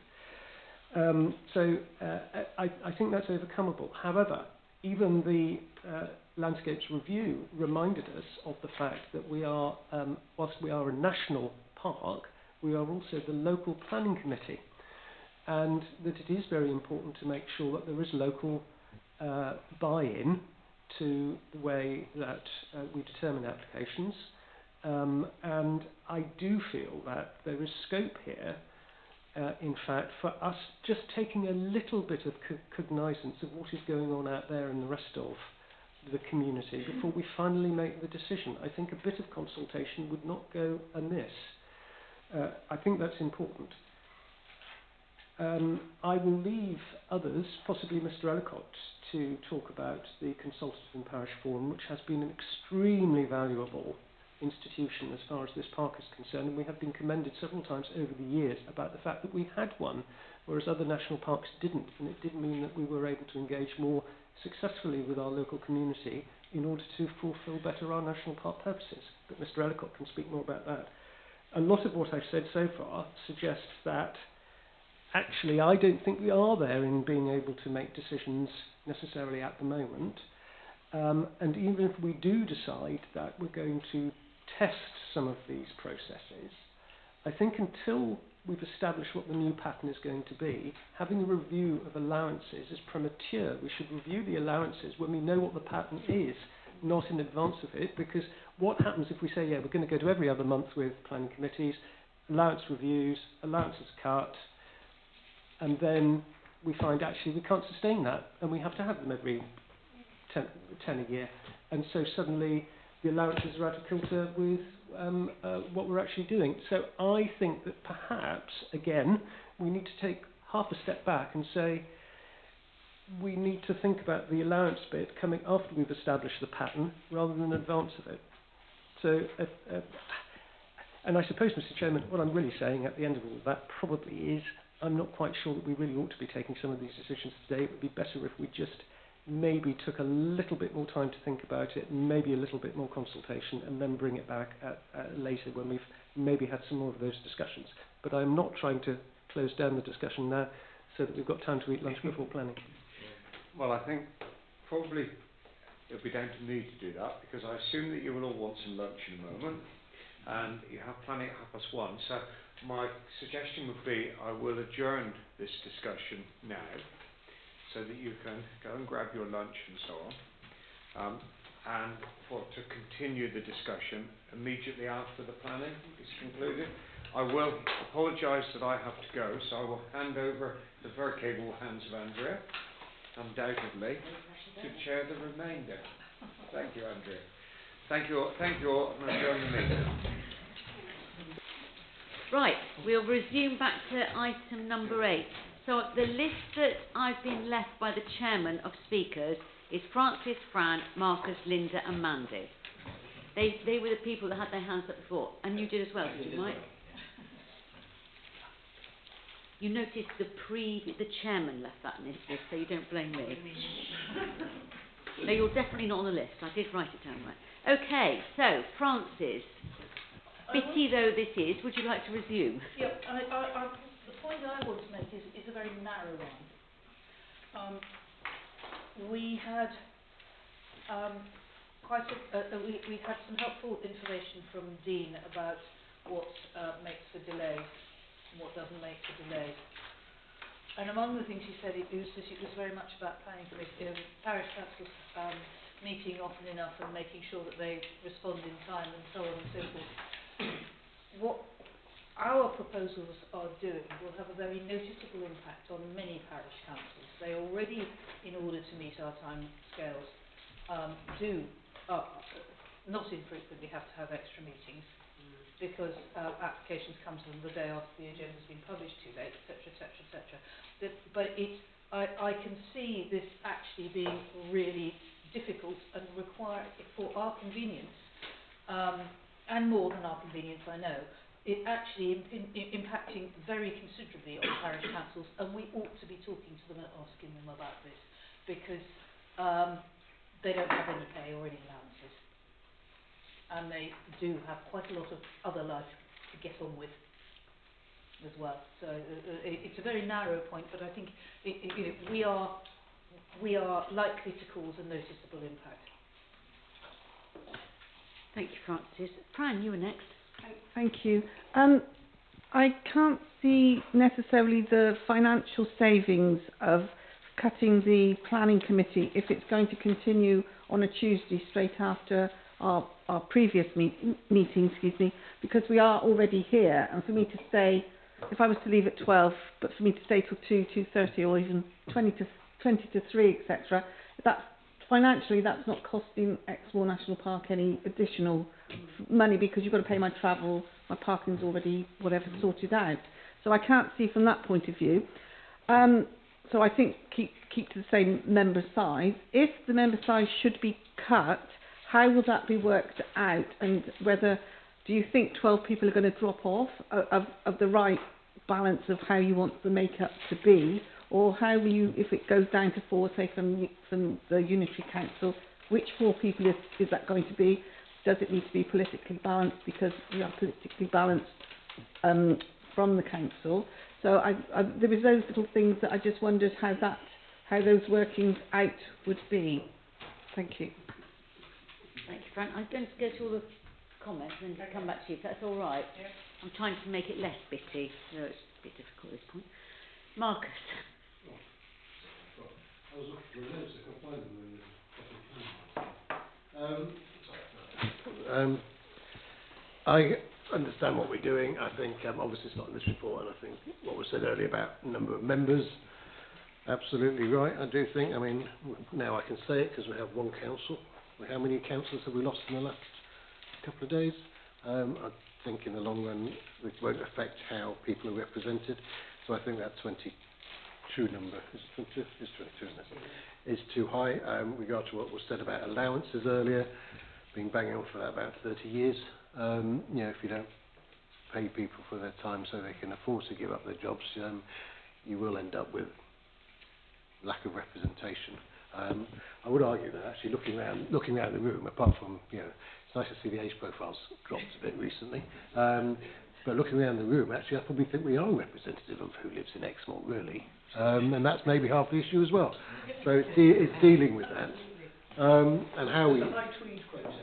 Yeah, well, I even brought a new shirt yesterday because I was coming to the park. I know. With regard to planning, I know some people think it should be every month, and the size of the committee. I'm not really bothered either. In a way, I'm not bothered either way. In some ways, I am. As I think I said before, I'd quite happily volunteer not to be on planning. Does that committee need to be so big? I don't think it does. I think it could be smaller. And then that could be an excuse that maybe if it needed to meet, it could meet, but then you would need substitutes. And I do think everybody would need to be planning trained. As it happens, I think every council in any authority should be planning trained, regardless if they sit on the committee or not. And that includes parish councillors. And what was the... Sorry, I've lost my train of thought from earlier. What was the third thing? Oh, bi-monthly meetings. Again, I think, do we need to come here every month? I really enjoy coming here. I mean, this morning it was a nice meeting to attend. You can't say that about any other local authority meeting that you go to. In fact, some local authority meetings, there's no point in you being in the room. So let's be absolutely clear on that. So in this room, you do feel there's a point to being here. So and I think we do. You know, we're here to represent the park, as I keep banging on against. So I haven't made a decision yet on what I think about the recommendations. I'm going to listen to everybody else. But I'm not opposed to a planning committee. I don't know whether we just try it for 9 months, see how it works. I'm not opposed to bi-monthly meetings. I think, again, we could try it for a year and see how it works. Is it going to save a lot of money? Probably not.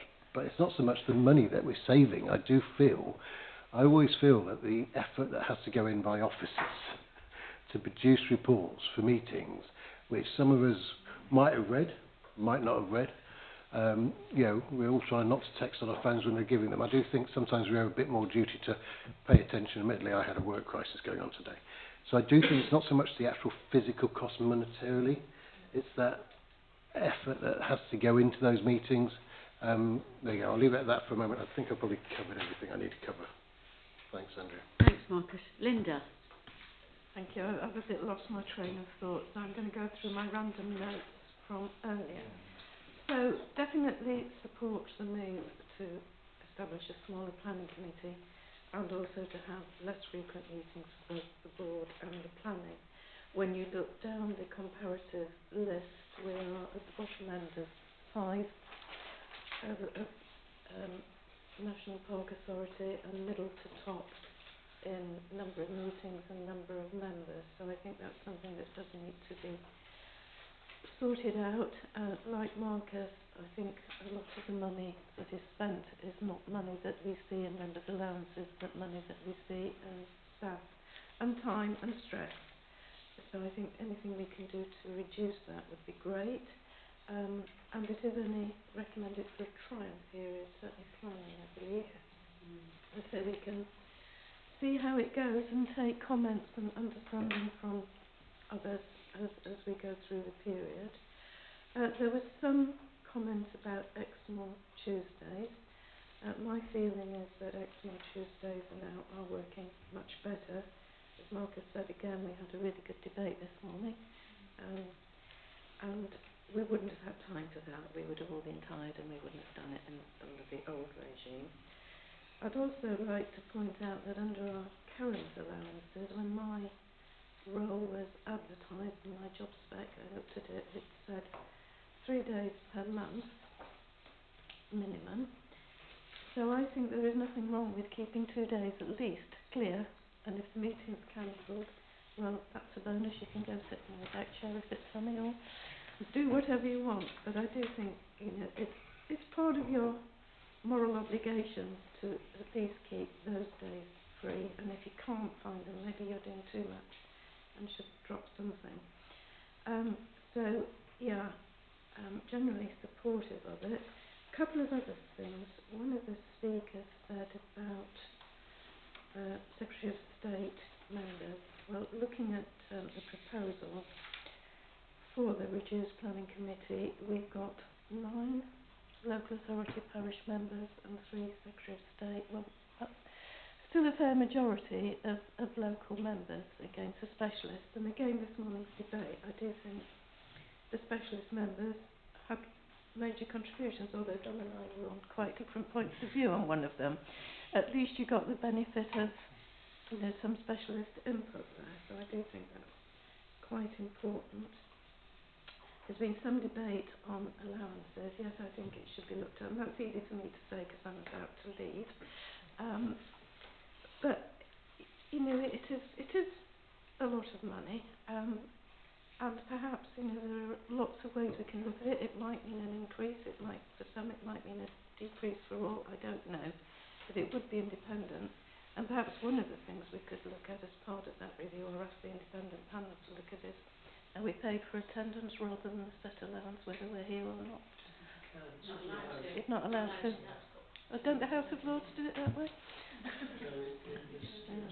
Anyway, I'll just throw that in. Yeah. It used to be by attendance and they banned it. Yeah, it was by attendance. Sorry, I'm talking. Thank you, Linda. Mandy. Thank you. Well, I've enjoyed my first planning meeting, but it looks like it might be the last. I was quite sad to read it, actually, because I've been really looking forward to getting here. I've worked on the periphery with the park for sort of many years, so I was in a way quite sad to read the paper.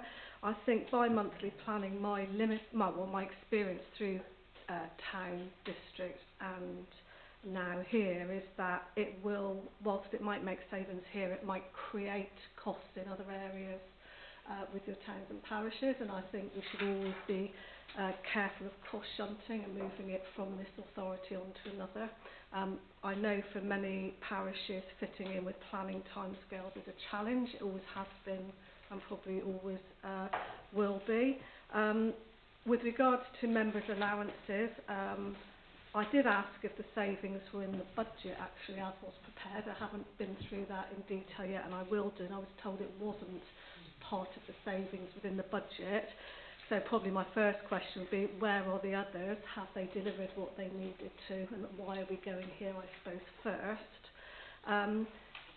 For me as a member or whatever organisation I'm involved with, I will always hope to save and add more value than I ever cost the organisation. And I would hope that all of us here would be able to do that in the work that we do, both in here in meetings and also the promotion outside of the park in all that we do and all we represent and all that we share in the pictures and encouraging people to enjoy living here but visiting as well. So for me there's lots of information missing. I cannot see a breakdown of where the savings will be. If you are going to run a planning meeting, regardless of how many are there, the preparation by officers will be the same. Whether you have 10 or 20 in the room, that will not change. I haven't got a plan of works and papers for the coming year. So what we're saying is we want to reduce by half the number of meetings. That will absolutely decrease the opportunities for your communities to come along and speak and raise concerns. To me, that's a democratic deficit.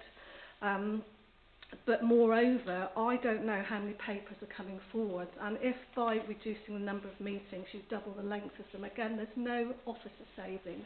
They're still going to be preparing the papers, which is what the bulk of their time is spent on, and it's a colossal amount of time. And whether they are presented every 2 months or monthly, that preparation time is still there. So I'm trying to work out in my own mind where those savings are, and they're not in the paper. My second question, I actually then looked, and it's really helpful to have that outline of all the other areas. Always helpful to do a review. And the big thing for me when I looked down through all the figures was that almost, well, with Exmoor being the exception, each of the parks had a number of members, and then roughly those members would add up to the members they've got on planning committee and resources. In other words, every member there would be sitting either on the planning or the resources committee. Now, I don't understand why we don't have one, and I can take that offline and have that conversation, but we've talked today about a plan, about being dynamic, about assets, and about challenges with the budget. So for me, not having a resources committee is a missing, and here it seems to be that all your members are involved in planning. If you had another committee and it was split between two, I think that's probably where you get to the sort of similar figures to all the rest. So we seem to be an outlier.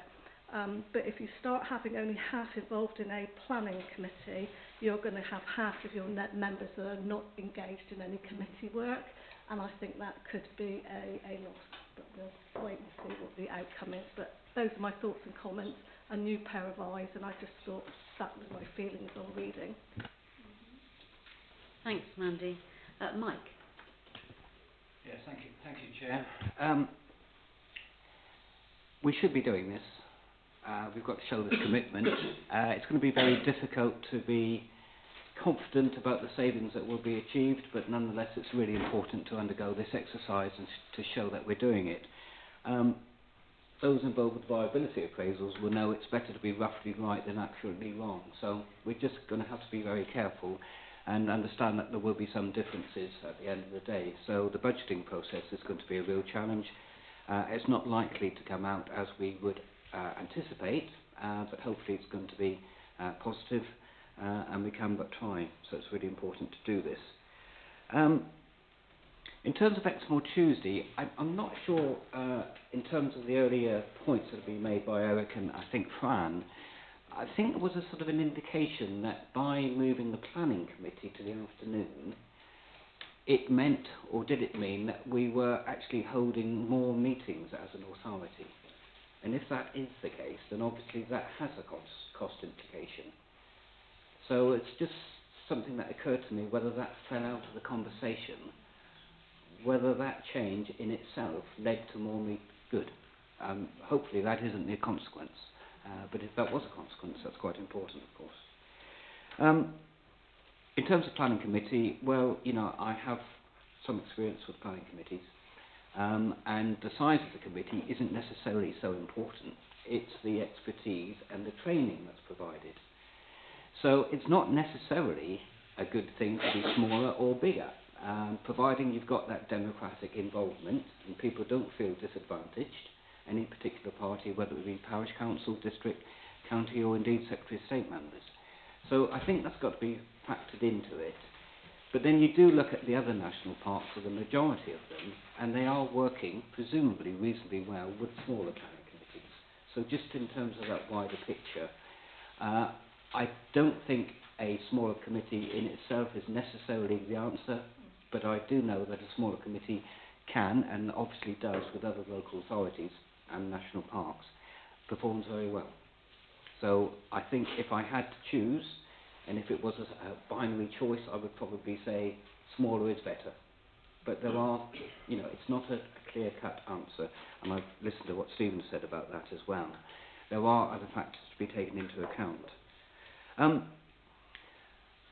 we need to be careful as well. I think Eric made a very good point about those applications that do go to planning committee. We've got to be very careful about managing those, because they do need to be determined in time, and if they're not determined in time, we can't rely on extensions of time. The future planning paper that came out last August is effectively saying, well, it does say, I can read out the quote, it says, the well-established time limits of 8 or 13 weeks for determining an application from validation to decision should be a firm deadline, not an aspiration which can be got round through extensions of time, as routinely happens now. So we will not be able to rely on extensions of time, and Dean will have a particular challenge in managing those applications that do go to planning committee, particularly if those meetings are restricted to, say, half a dozen a year. So we are aware of it. I know Stephen is aware of it, but it is important. And if we did have a smaller planning committee, and again referring to this future planning paper, it's an interesting point. It's a quote here. It says, and to promote proper consideration of applications by planning committees, there's no mention of delegated decisions, the 90-odd% of delegated decisions, to promote proper consideration of applications by planning committees, where applications are refused, we propose that applicants will be entitled to an automatic rebate of their planning application fee if they are successful at appeal. So with this particular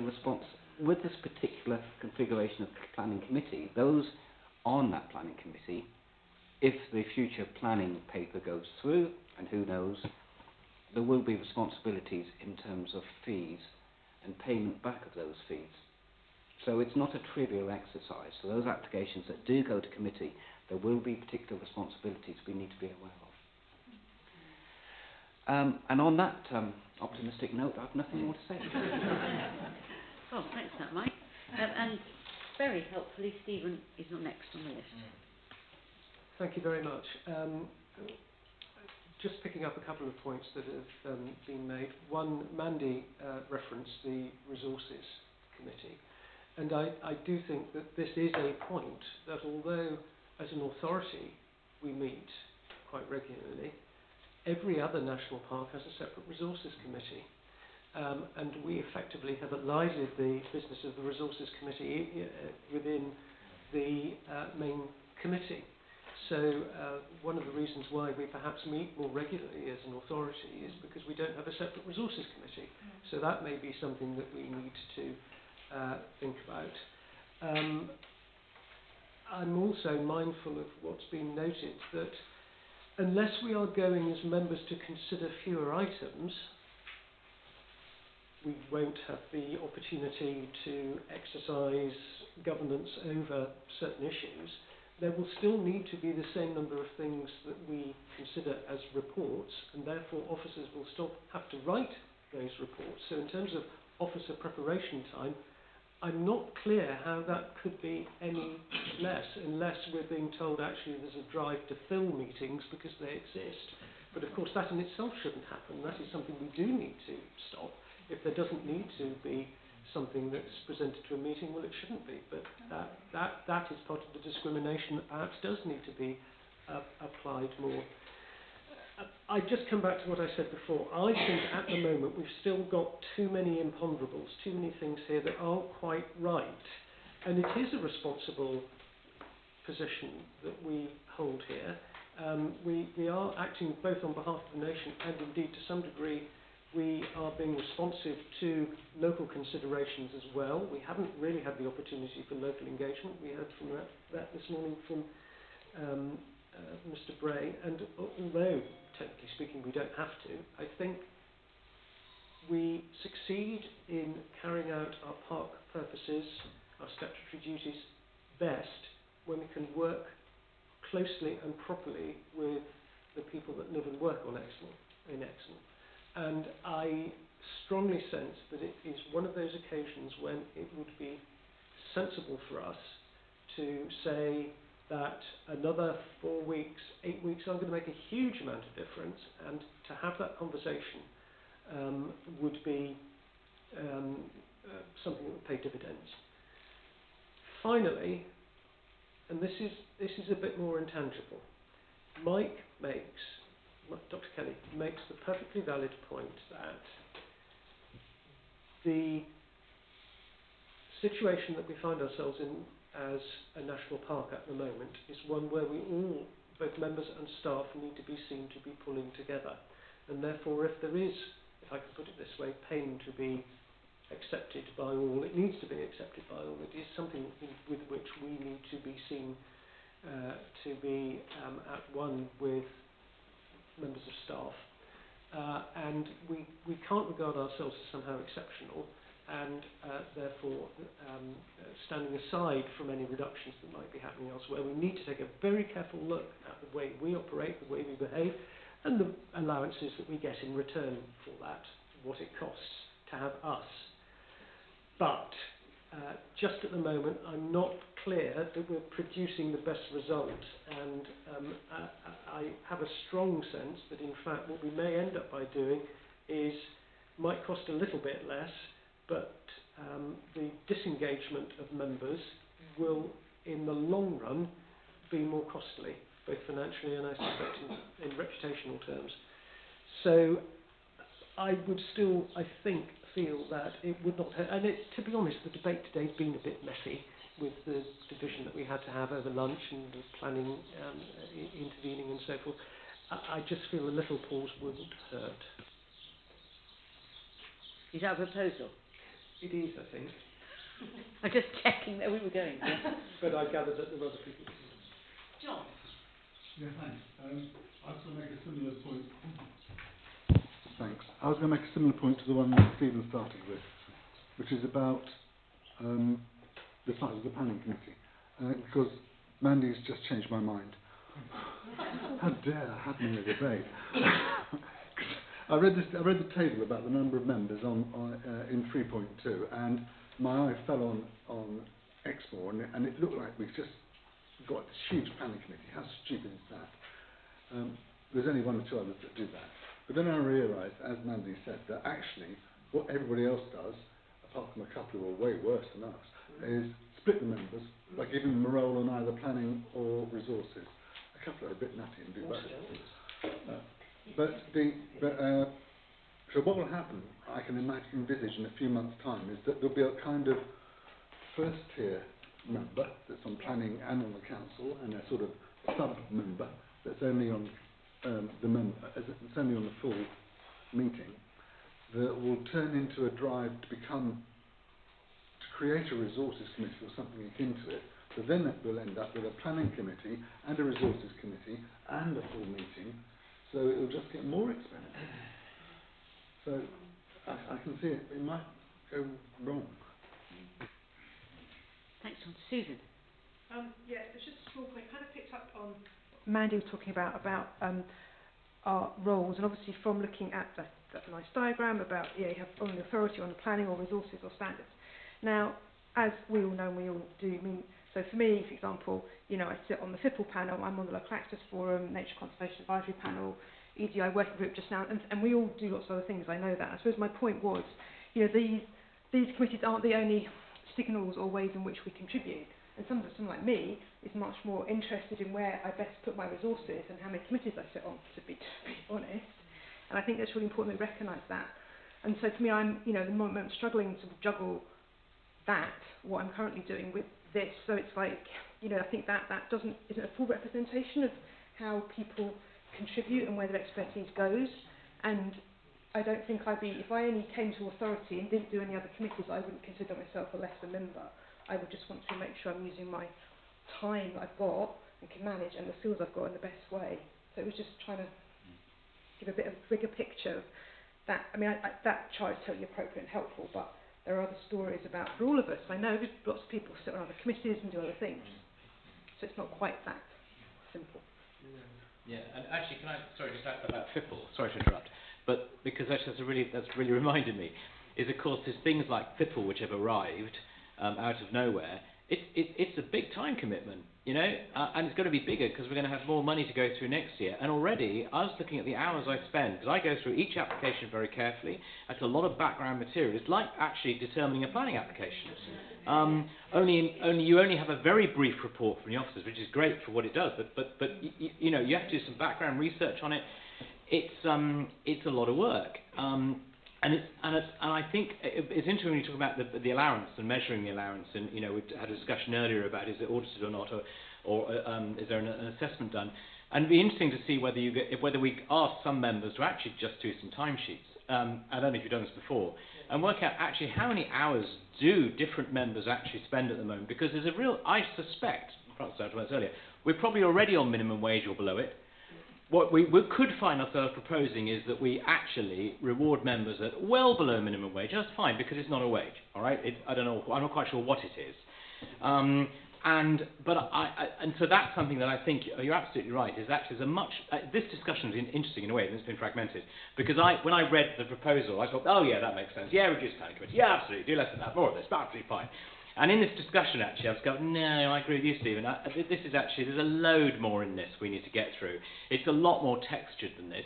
And I have just an inkling of a worry that we're trying, and I think it's what Mike was saying, Mike Kelly, we're trying to do something to make it look like we're doing something, rather than actually to do something which improves the functioning of the authority. And I think in a way it's almost as if we should, I don't say we should ignore the budgetary aspect or the money saving, although that's important, but in a way we should be starting with what actually improves our working. And I think moving the planning committee was a great example of where that was a good decision, where we did something that really did improve how we operate. We want to make more decisions like that. Thanks. Thanks, Dominic. Jeremy, I'm sorry I didn't see you. The light is now hitting that window still and I can't see. Yes, you've got a halo. Jeremy. It's great to know that I've got a halo. Quite a lot of what I was talking about has already been said, but I was just thinking of the immortal bard, Robert Burns, who said, ask the immortal to give the grace that we should see ourselves as others see us. And in that, in my travels as a member, the great response that I get, or more often planning, is the thing that rankles with parishioners and with people on Exmoor. And I think because of that, I feel that as members we should have ownership of the planning, because that is what the residents see our principal problem and maybe our principal role. And the best way I can support Dean and his team is by being part of the planning committee and having ownership of it. So when someone says planning's all wrong on Exmoor, we say no, actually it's not all wrong on Exmoor. We've dealt with all this stuff, and the stuff that comes to committee for very good reasons, and we deal with it properly.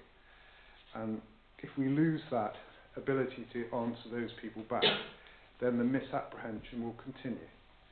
So I can see the reason to consider changing things, but sometimes it might be best not to, but having considered it before we decide not to.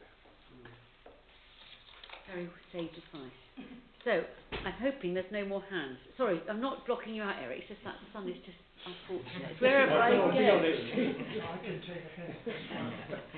So I've got no more hands. We've got quite a few questions. Do you want to do the planning ones first? Okay. Thank you.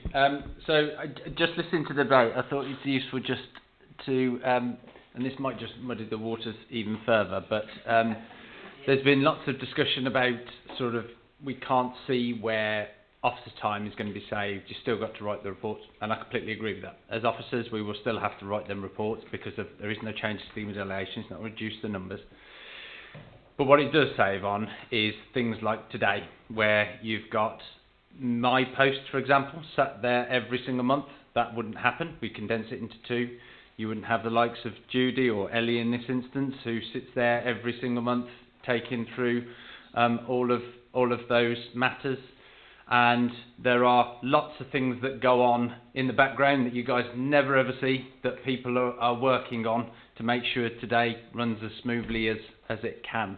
So while I accept there are certain things that just won't reduce, there absolutely will be in the running of a planning committee. I think also, just to put it in context, looking at the overall numbers that we're actually talking about here, they are extremely low.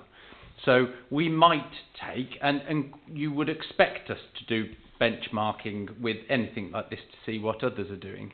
But when you look at the number of applications that we actually determining through a planning committee at Exmoor compared to the likes of the Lake District, for example, or other district councils, and I talk to colleagues quite often around numbers, as are extremely low. To the extent where, I think I've said it a few times, you know, probably 90% are delegated. So even if you were to look at that 10% in a year of the applications that are considered by this authority, of which a good proportion are of our own applications, it would still not trouble us in any significant way in terms of performance management. You know, quite rightly, you will all hold us to account to say, well, actually, therefore, it puts pressure on those delegated decisions. So, Dean, you better make sure your team is dealing with those, and we accept that responsibility. But I don't think we should necessarily see that as a barrier to reducing the number of meetings that we have. And then just the final point, there was a comment, I think Jeremy raised it, around sort of being seen to have ownership of it. And I do agree with that. We all know the conversations that we've all had from time to time about people feeling aggrieved with planning decisions, being interested in planning decisions, concerned about the service, wanting to make sure it's working right, make sure it's enabling, and all of those things. But we should never forget that sitting on a committee is one part of it. And it's an important part, it's the decision making. But actually, as members, you can also be actively involved in working with communities, working with parish councils, working with pre-app, and dare I say, being involved in that pre-application discussion. There is nothing stopping members being involved. Under the Localism Bill, it makes it perfectly clear that members will not predetermine decisions by getting involved into pre-application discussions. And I would encourage you all to be involved. So even if by making a decision to reduce the size of the committee, you felt that you were almost taking a step from that, well, there are different ways in which you can engage. Going back to using your time to sort of focus your time on those things, whether it's a rewilding scheme that happened to have lots of earthwork, so needs that involvement, whether it's the fact that it's a new community village hall or a local farmer trying to get an agriculture unit. There are ways in which you can use your time to engage in it. So I just wanted to add that to it as part of the consideration, and sort of understand that it's a complex and complicated one to sort of get your heads around. But I'd hope you'd take that into account when you're thinking about it too. Thank you. Can I ask you about the planning timetable, because several members have mentioned that. So by having the meetings less frequently, how does that affect that? The planning process doesn't change. So I guess, first of all, the first point I'd make is that in terms of parish councils being involved and town councils, that just doesn't change. They have the statutory consultation period, they have their 3 weeks, their 21 days to offer us comment. And I completely understand, and I have lots of conversations with parish councils about the challenges that provides. But that's actually a national thing. That's a national legislation issue, not a Exmoor National Park being a little bit unreasonable with their time frames. So that's always going to exist. And where we can, we agree extensions of time for those comments to come in. As I said earlier, in terms of the overall, whether it's 8, 13 or 16 weeks, then of course by not having a committee every month, that will put some pressure on that time frame. But there is a certain amount that we can manage through that. So it might be that we get early indication from a parish council that they're looking to object to a scheme, and we're actually our initial view is, okay, we think we can support something. Well, that's down to us to provide the service to make sure that we're highlighting that committee in an early stage. And if we were to move to a different sort of framework of planning committees, then I'd be working with the team to go, okay, how do we pick these up? Now, we already do some of that work that we've started with the new team, weekly one-to-ones, weekly meetings and all of those things to try and engage with it. But, you know, I don't want people going away thinking that we'll never have applications that go over, because they will. It's just the way that it works. And I sort of go back to the numbers point, is it's such a small number and important, don't get me wrong, but it doesn't necessarily mean that that's going to create us challenges of a service. It's for members to decide in terms of the perception and how it is felt in the wider community and how that is perceived. And a lot of that's going to be about how we tell that story. If we decided to have the trial run in terms of we're not changing the scheme of delegation, we're not changing the way that we are sort of determining applications, it's the frequency in which we are looking to determine them. Thank you. Well, from that, I've got two people who want to speak. The first is Marcus and the second is John.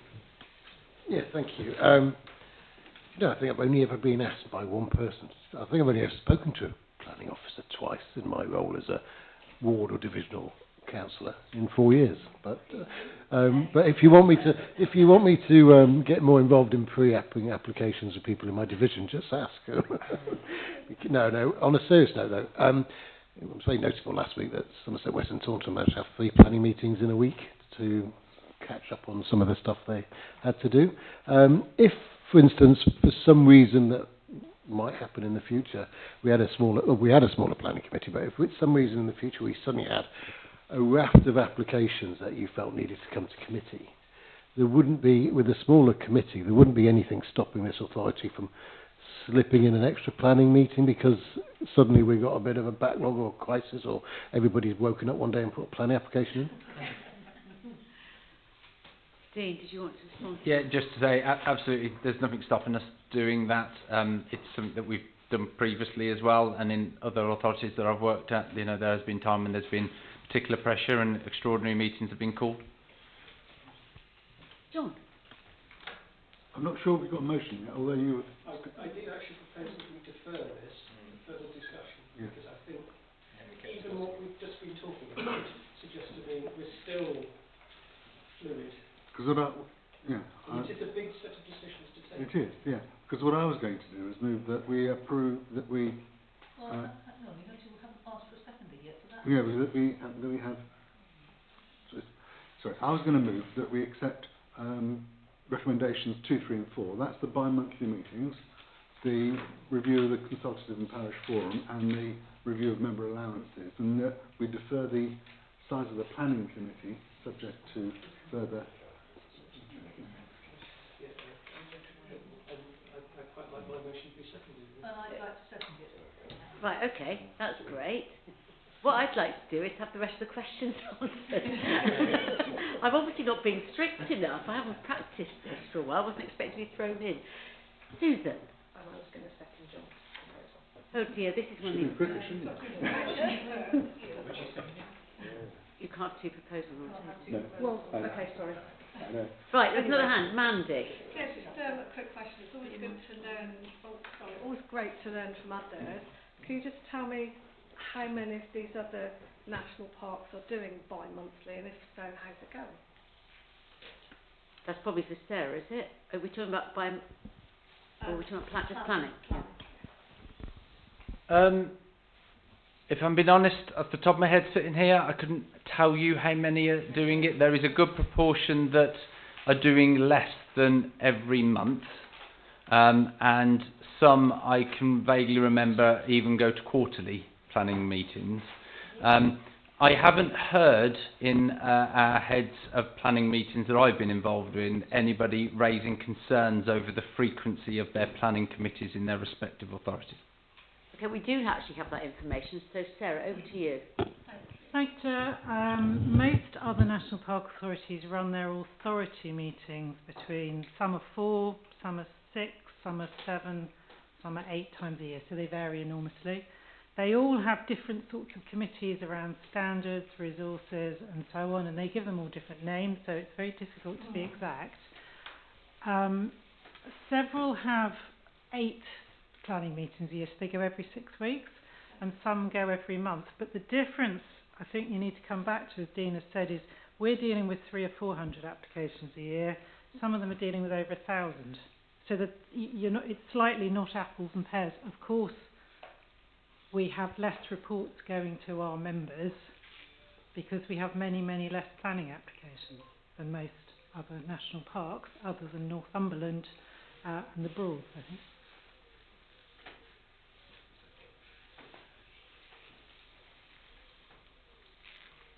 Does that answer your question, Mandy? Yeah, it does. I'm just, because you can absolutely learn from others, and for me it's picking up on those successes. If you go to something like However 6 Weekly, for example, you're not going to have your Tuesdays, and that will set up a whole new host of challenges. But it's really helpful to me to know what works elsewhere. And almost the number for me is part of the equation, but the other part is you have got a time frame and a time scale to work within.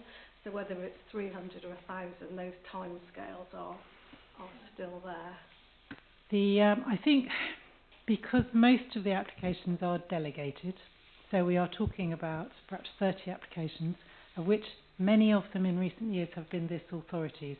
So the ones that come to you tend to be the controversial ones, and they tend to be ones where either the parish has got a different view, or the highway authority, or somebody's got a different view. They don't tend to be the ones that you can get through quickly anyway. They tend to be the ones that actually take several months to sort out, because there's a lot of to and froing, there's a lot of pre-app. So they're not the ones that you're going to get through, am I right, Dean, kind of standard 8 weeks rubber stamp type applications. So, do you want to do the rest of the questions? Shall I have a go? Well, I can vaguely remember. Can I just recap really the reason, just to remind members why we're doing this? So let's just go back. We've got a funding deficit. We've got staff who are really pushed. We've got 20 at least less staff than we used to have, trying to do the same job, trying to service the same size of board and the same number of meetings. We haven't had an inflationary increase, so we are going to have to make cuts, and they are going to be painful. Now, we've had the money from DEFRA, which is really helpful, but it only buys us a little bit of time. So we are looking right across which services are we losing, which staff are we losing. So in terms of managing that message to my staff, it is very helpful if we are all sharing the pain, I guess is what I'm saying. And Stephen made that point earlier, didn't he? So just, to remember that. And to look back at the benchmarking, we are the biggest planning committee of all of the national parks. And yet we have the third smallest number of applications. Only the Broads and Northumberland have less. Can we honestly say we need 22 people to look at those? And one or two members made the point earlier, didn't they? It's not obvious that there's a saving, but we all know that there is an efficiency in having a smaller number of people in a meeting. You get through the meetings quicker, which means you can deal with more applications. The allowances thing is a much more difficult debate. I honestly don't, it's difficult because you can come at it from both angles. Absolutely, we need diversity on the board, but I would say, have we got diversity now with the current way we do the allowances? So let's have a look at it, and let's see if there's a different way of doing it, given that, again, we are spending, double some of the other national parks and 3 times the Broad. So what's that about? Mandy asked, I think, how it would work, how would these committees work? What normally works, as I understand it in other authorities, is you have a certain number of places, so there'll be 4 for the unitary, 3 for the parishes and so on. That was Fran. Sorry, Fran. I spoke with Andrew, our solicitor, on this, and his view was that the existing members from each group would agree amongst themselves. If they couldn't agree amongst themselves who was going on to the committee, you'd go to a vote of the authority, because it's for this authority to decide who's on its committee. Now, we will get that confirmed properly with Andrew, but that's, as I understand it, how it would work. So the Somerset unitary members, so there's 8, they would decide which 4 go onto the planning committee. And I like the idea that it should move around and should rotate, and also that everybody's trained, so that was interesting. I hope everybody is trained. Yeah. If we're not, we should be. Where are the savings? I was conscious, of course, being new members, you didn't see some of the work that we did, I think it was before Christmas, where we were looking at costs. And Judy and colleagues and I kind of put together, what does it cost to put a meeting together? And it's basically, it's offers of time, it's writing reports, it's briefings, it's, preparing the room, it's sorting the sandwiches, and it's all of that. And overall, it comes to about £70,000 a year. You can only save a bit of that. You're right, you can't save huge amounts of it, but I think if you can shave 10 or 20,000 off of that, because you've got, you know, less people having to prepare for meetings, manage meetings, attend meetings, that's potentially half a post somewhere else.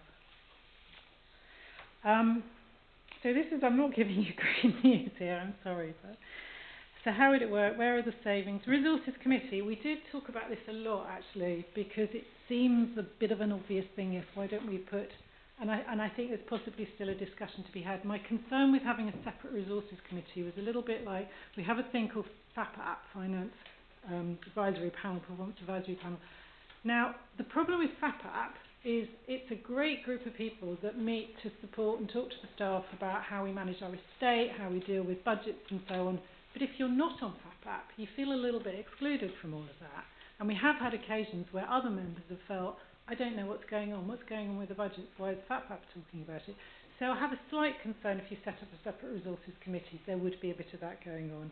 You also have to have a chair, you have to have special responsibility allowance and so on, potentially having to juggle agendas and meetings, so you're trying to fit resources, planning, authority in one day.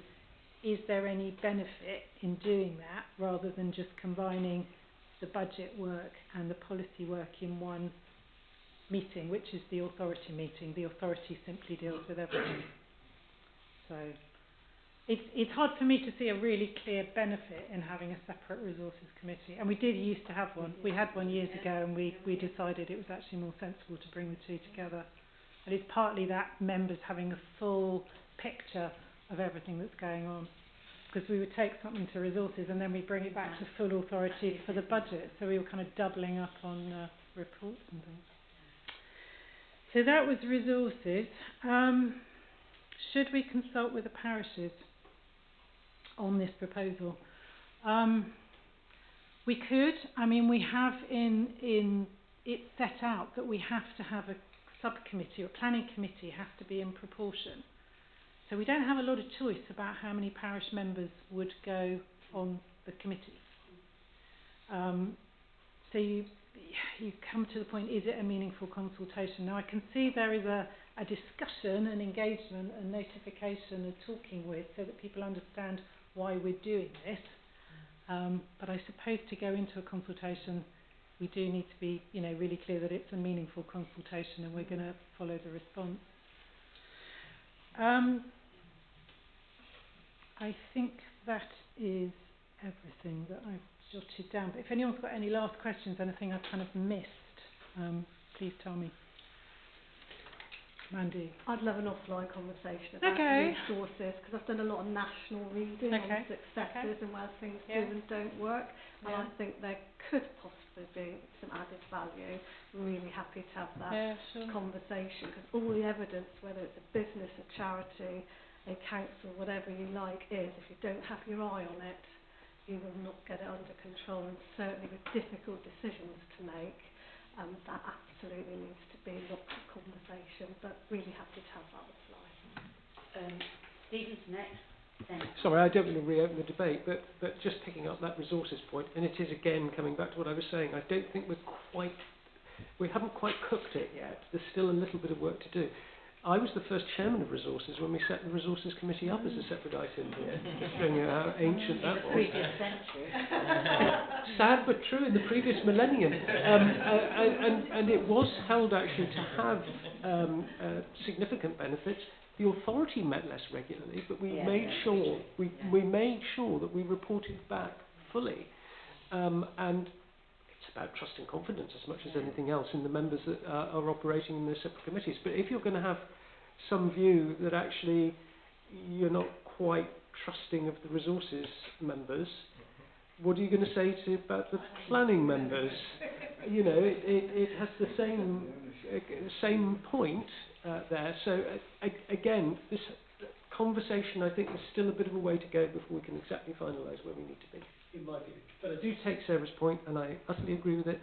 We've all got to be seen to be doing our bit, and there is a significant bit about this. It isn't just what we do, it's that we're seen to do it. So Fran's next. Thank then you. Susan, and then Theo. Thank you. I am still struggling with the planning issue. I think, yes, you could go to every other month. I can't see the need to reduce the numbers. But I mean, I've been here for a year now, and I think pretty much we've left by 2:30 pretty much every time, if not before. So planning committee to me has not lasted much more than an hour or so, and having been on previous planning committees where you can spend 5, 6, 7 hours, you know, this... Well, yes, they are very well chaired. Thank you, Stephen. I can't see where there is a financial saving from that. So, because we are here, I can understand maybe some members might feel reluctant. It's not their favourite thing. They don't really like planning. They perhaps don't want to be on it. So maybe there is a different reason why they maybe want to cut the numbers onto planning.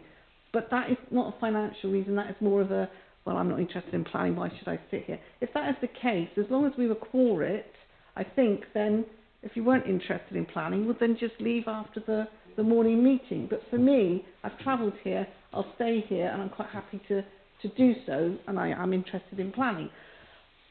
But I can't see the finance, for me, I'm not getting the financial reason. Yes, maybe go to every other month, that isn't be an issue for me. I think if you have one online and one in person for general Exmoor, you know, information. But this cutting of numbers, I don't really see it makes us any more efficient. Just don't talk so much, or don't ask anything if you don't, you know, if it's already been asked before. That's something that, you know, we're always taught in sessions, but as a councillor we do love to talk. Right, I'm going to go to Theo next because he hasn't spoken at all, and the rest of you all have. So I'm moving the order around. Yeah, I was just demonstrating Fran's point. If you don't have anything. No, I mean, I think there's some really interesting stuff in here, but I think I agree with Stephen that it's not quite ready for us to adopt it because there's more work yet to be done. And I think there are a couple of areas there. One is the idea of consultation with the parish councils, and I do think that that's important, that there be a process of exploring with them what it means for them and what will actually happen as a result, because, you know, we need to make sure that we're seen to be listening and understanding and explaining if there is nothing different that can be done explaining that. But I think, you know, they have raised a number of concerns, and I think we should be seen to be addressing that. But then I wanted to ask, having said that I thought there was more work that needed to be done, I then wanted to ask of Stephen about the proposal for a delay of about 8 weeks, of what would happen in that 8 weeks and who would do it, so I can understand, you know, where we'll be in 8 weeks and what process will have gone through. Stephen?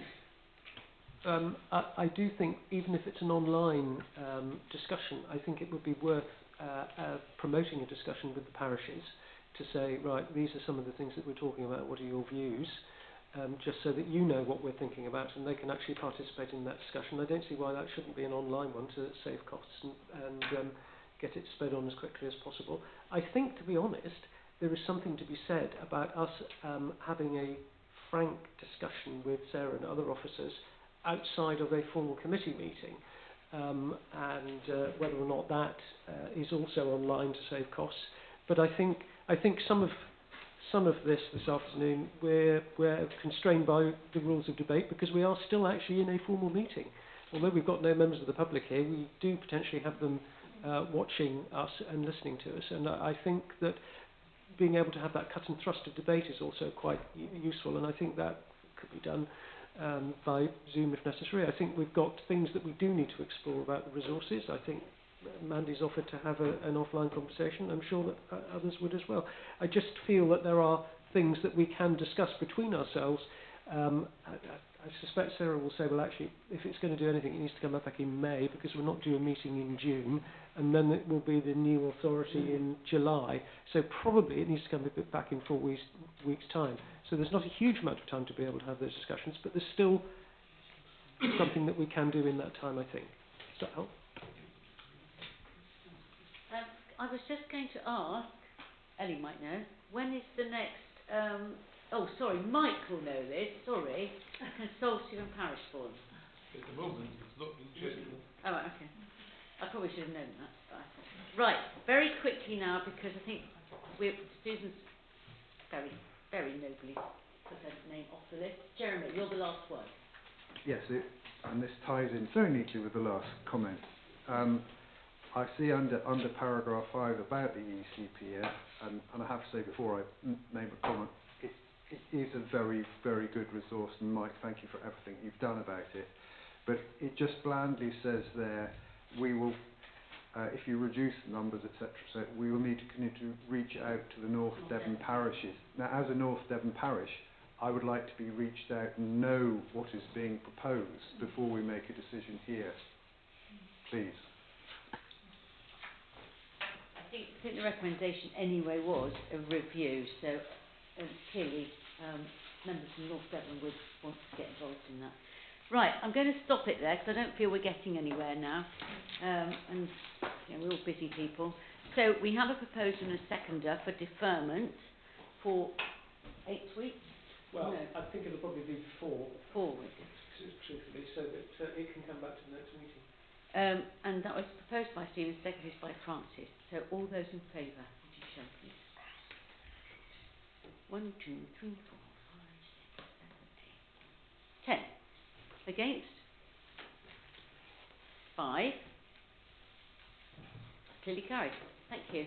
See you at the next meeting. Let's try not to repeat everything we've already said. No, I'm finished. I'm finished. So, item 9 is the personnel update. We've got some new seasonal staff who've started, so welcome to them. And any other business of urgency, I have none. Thank you.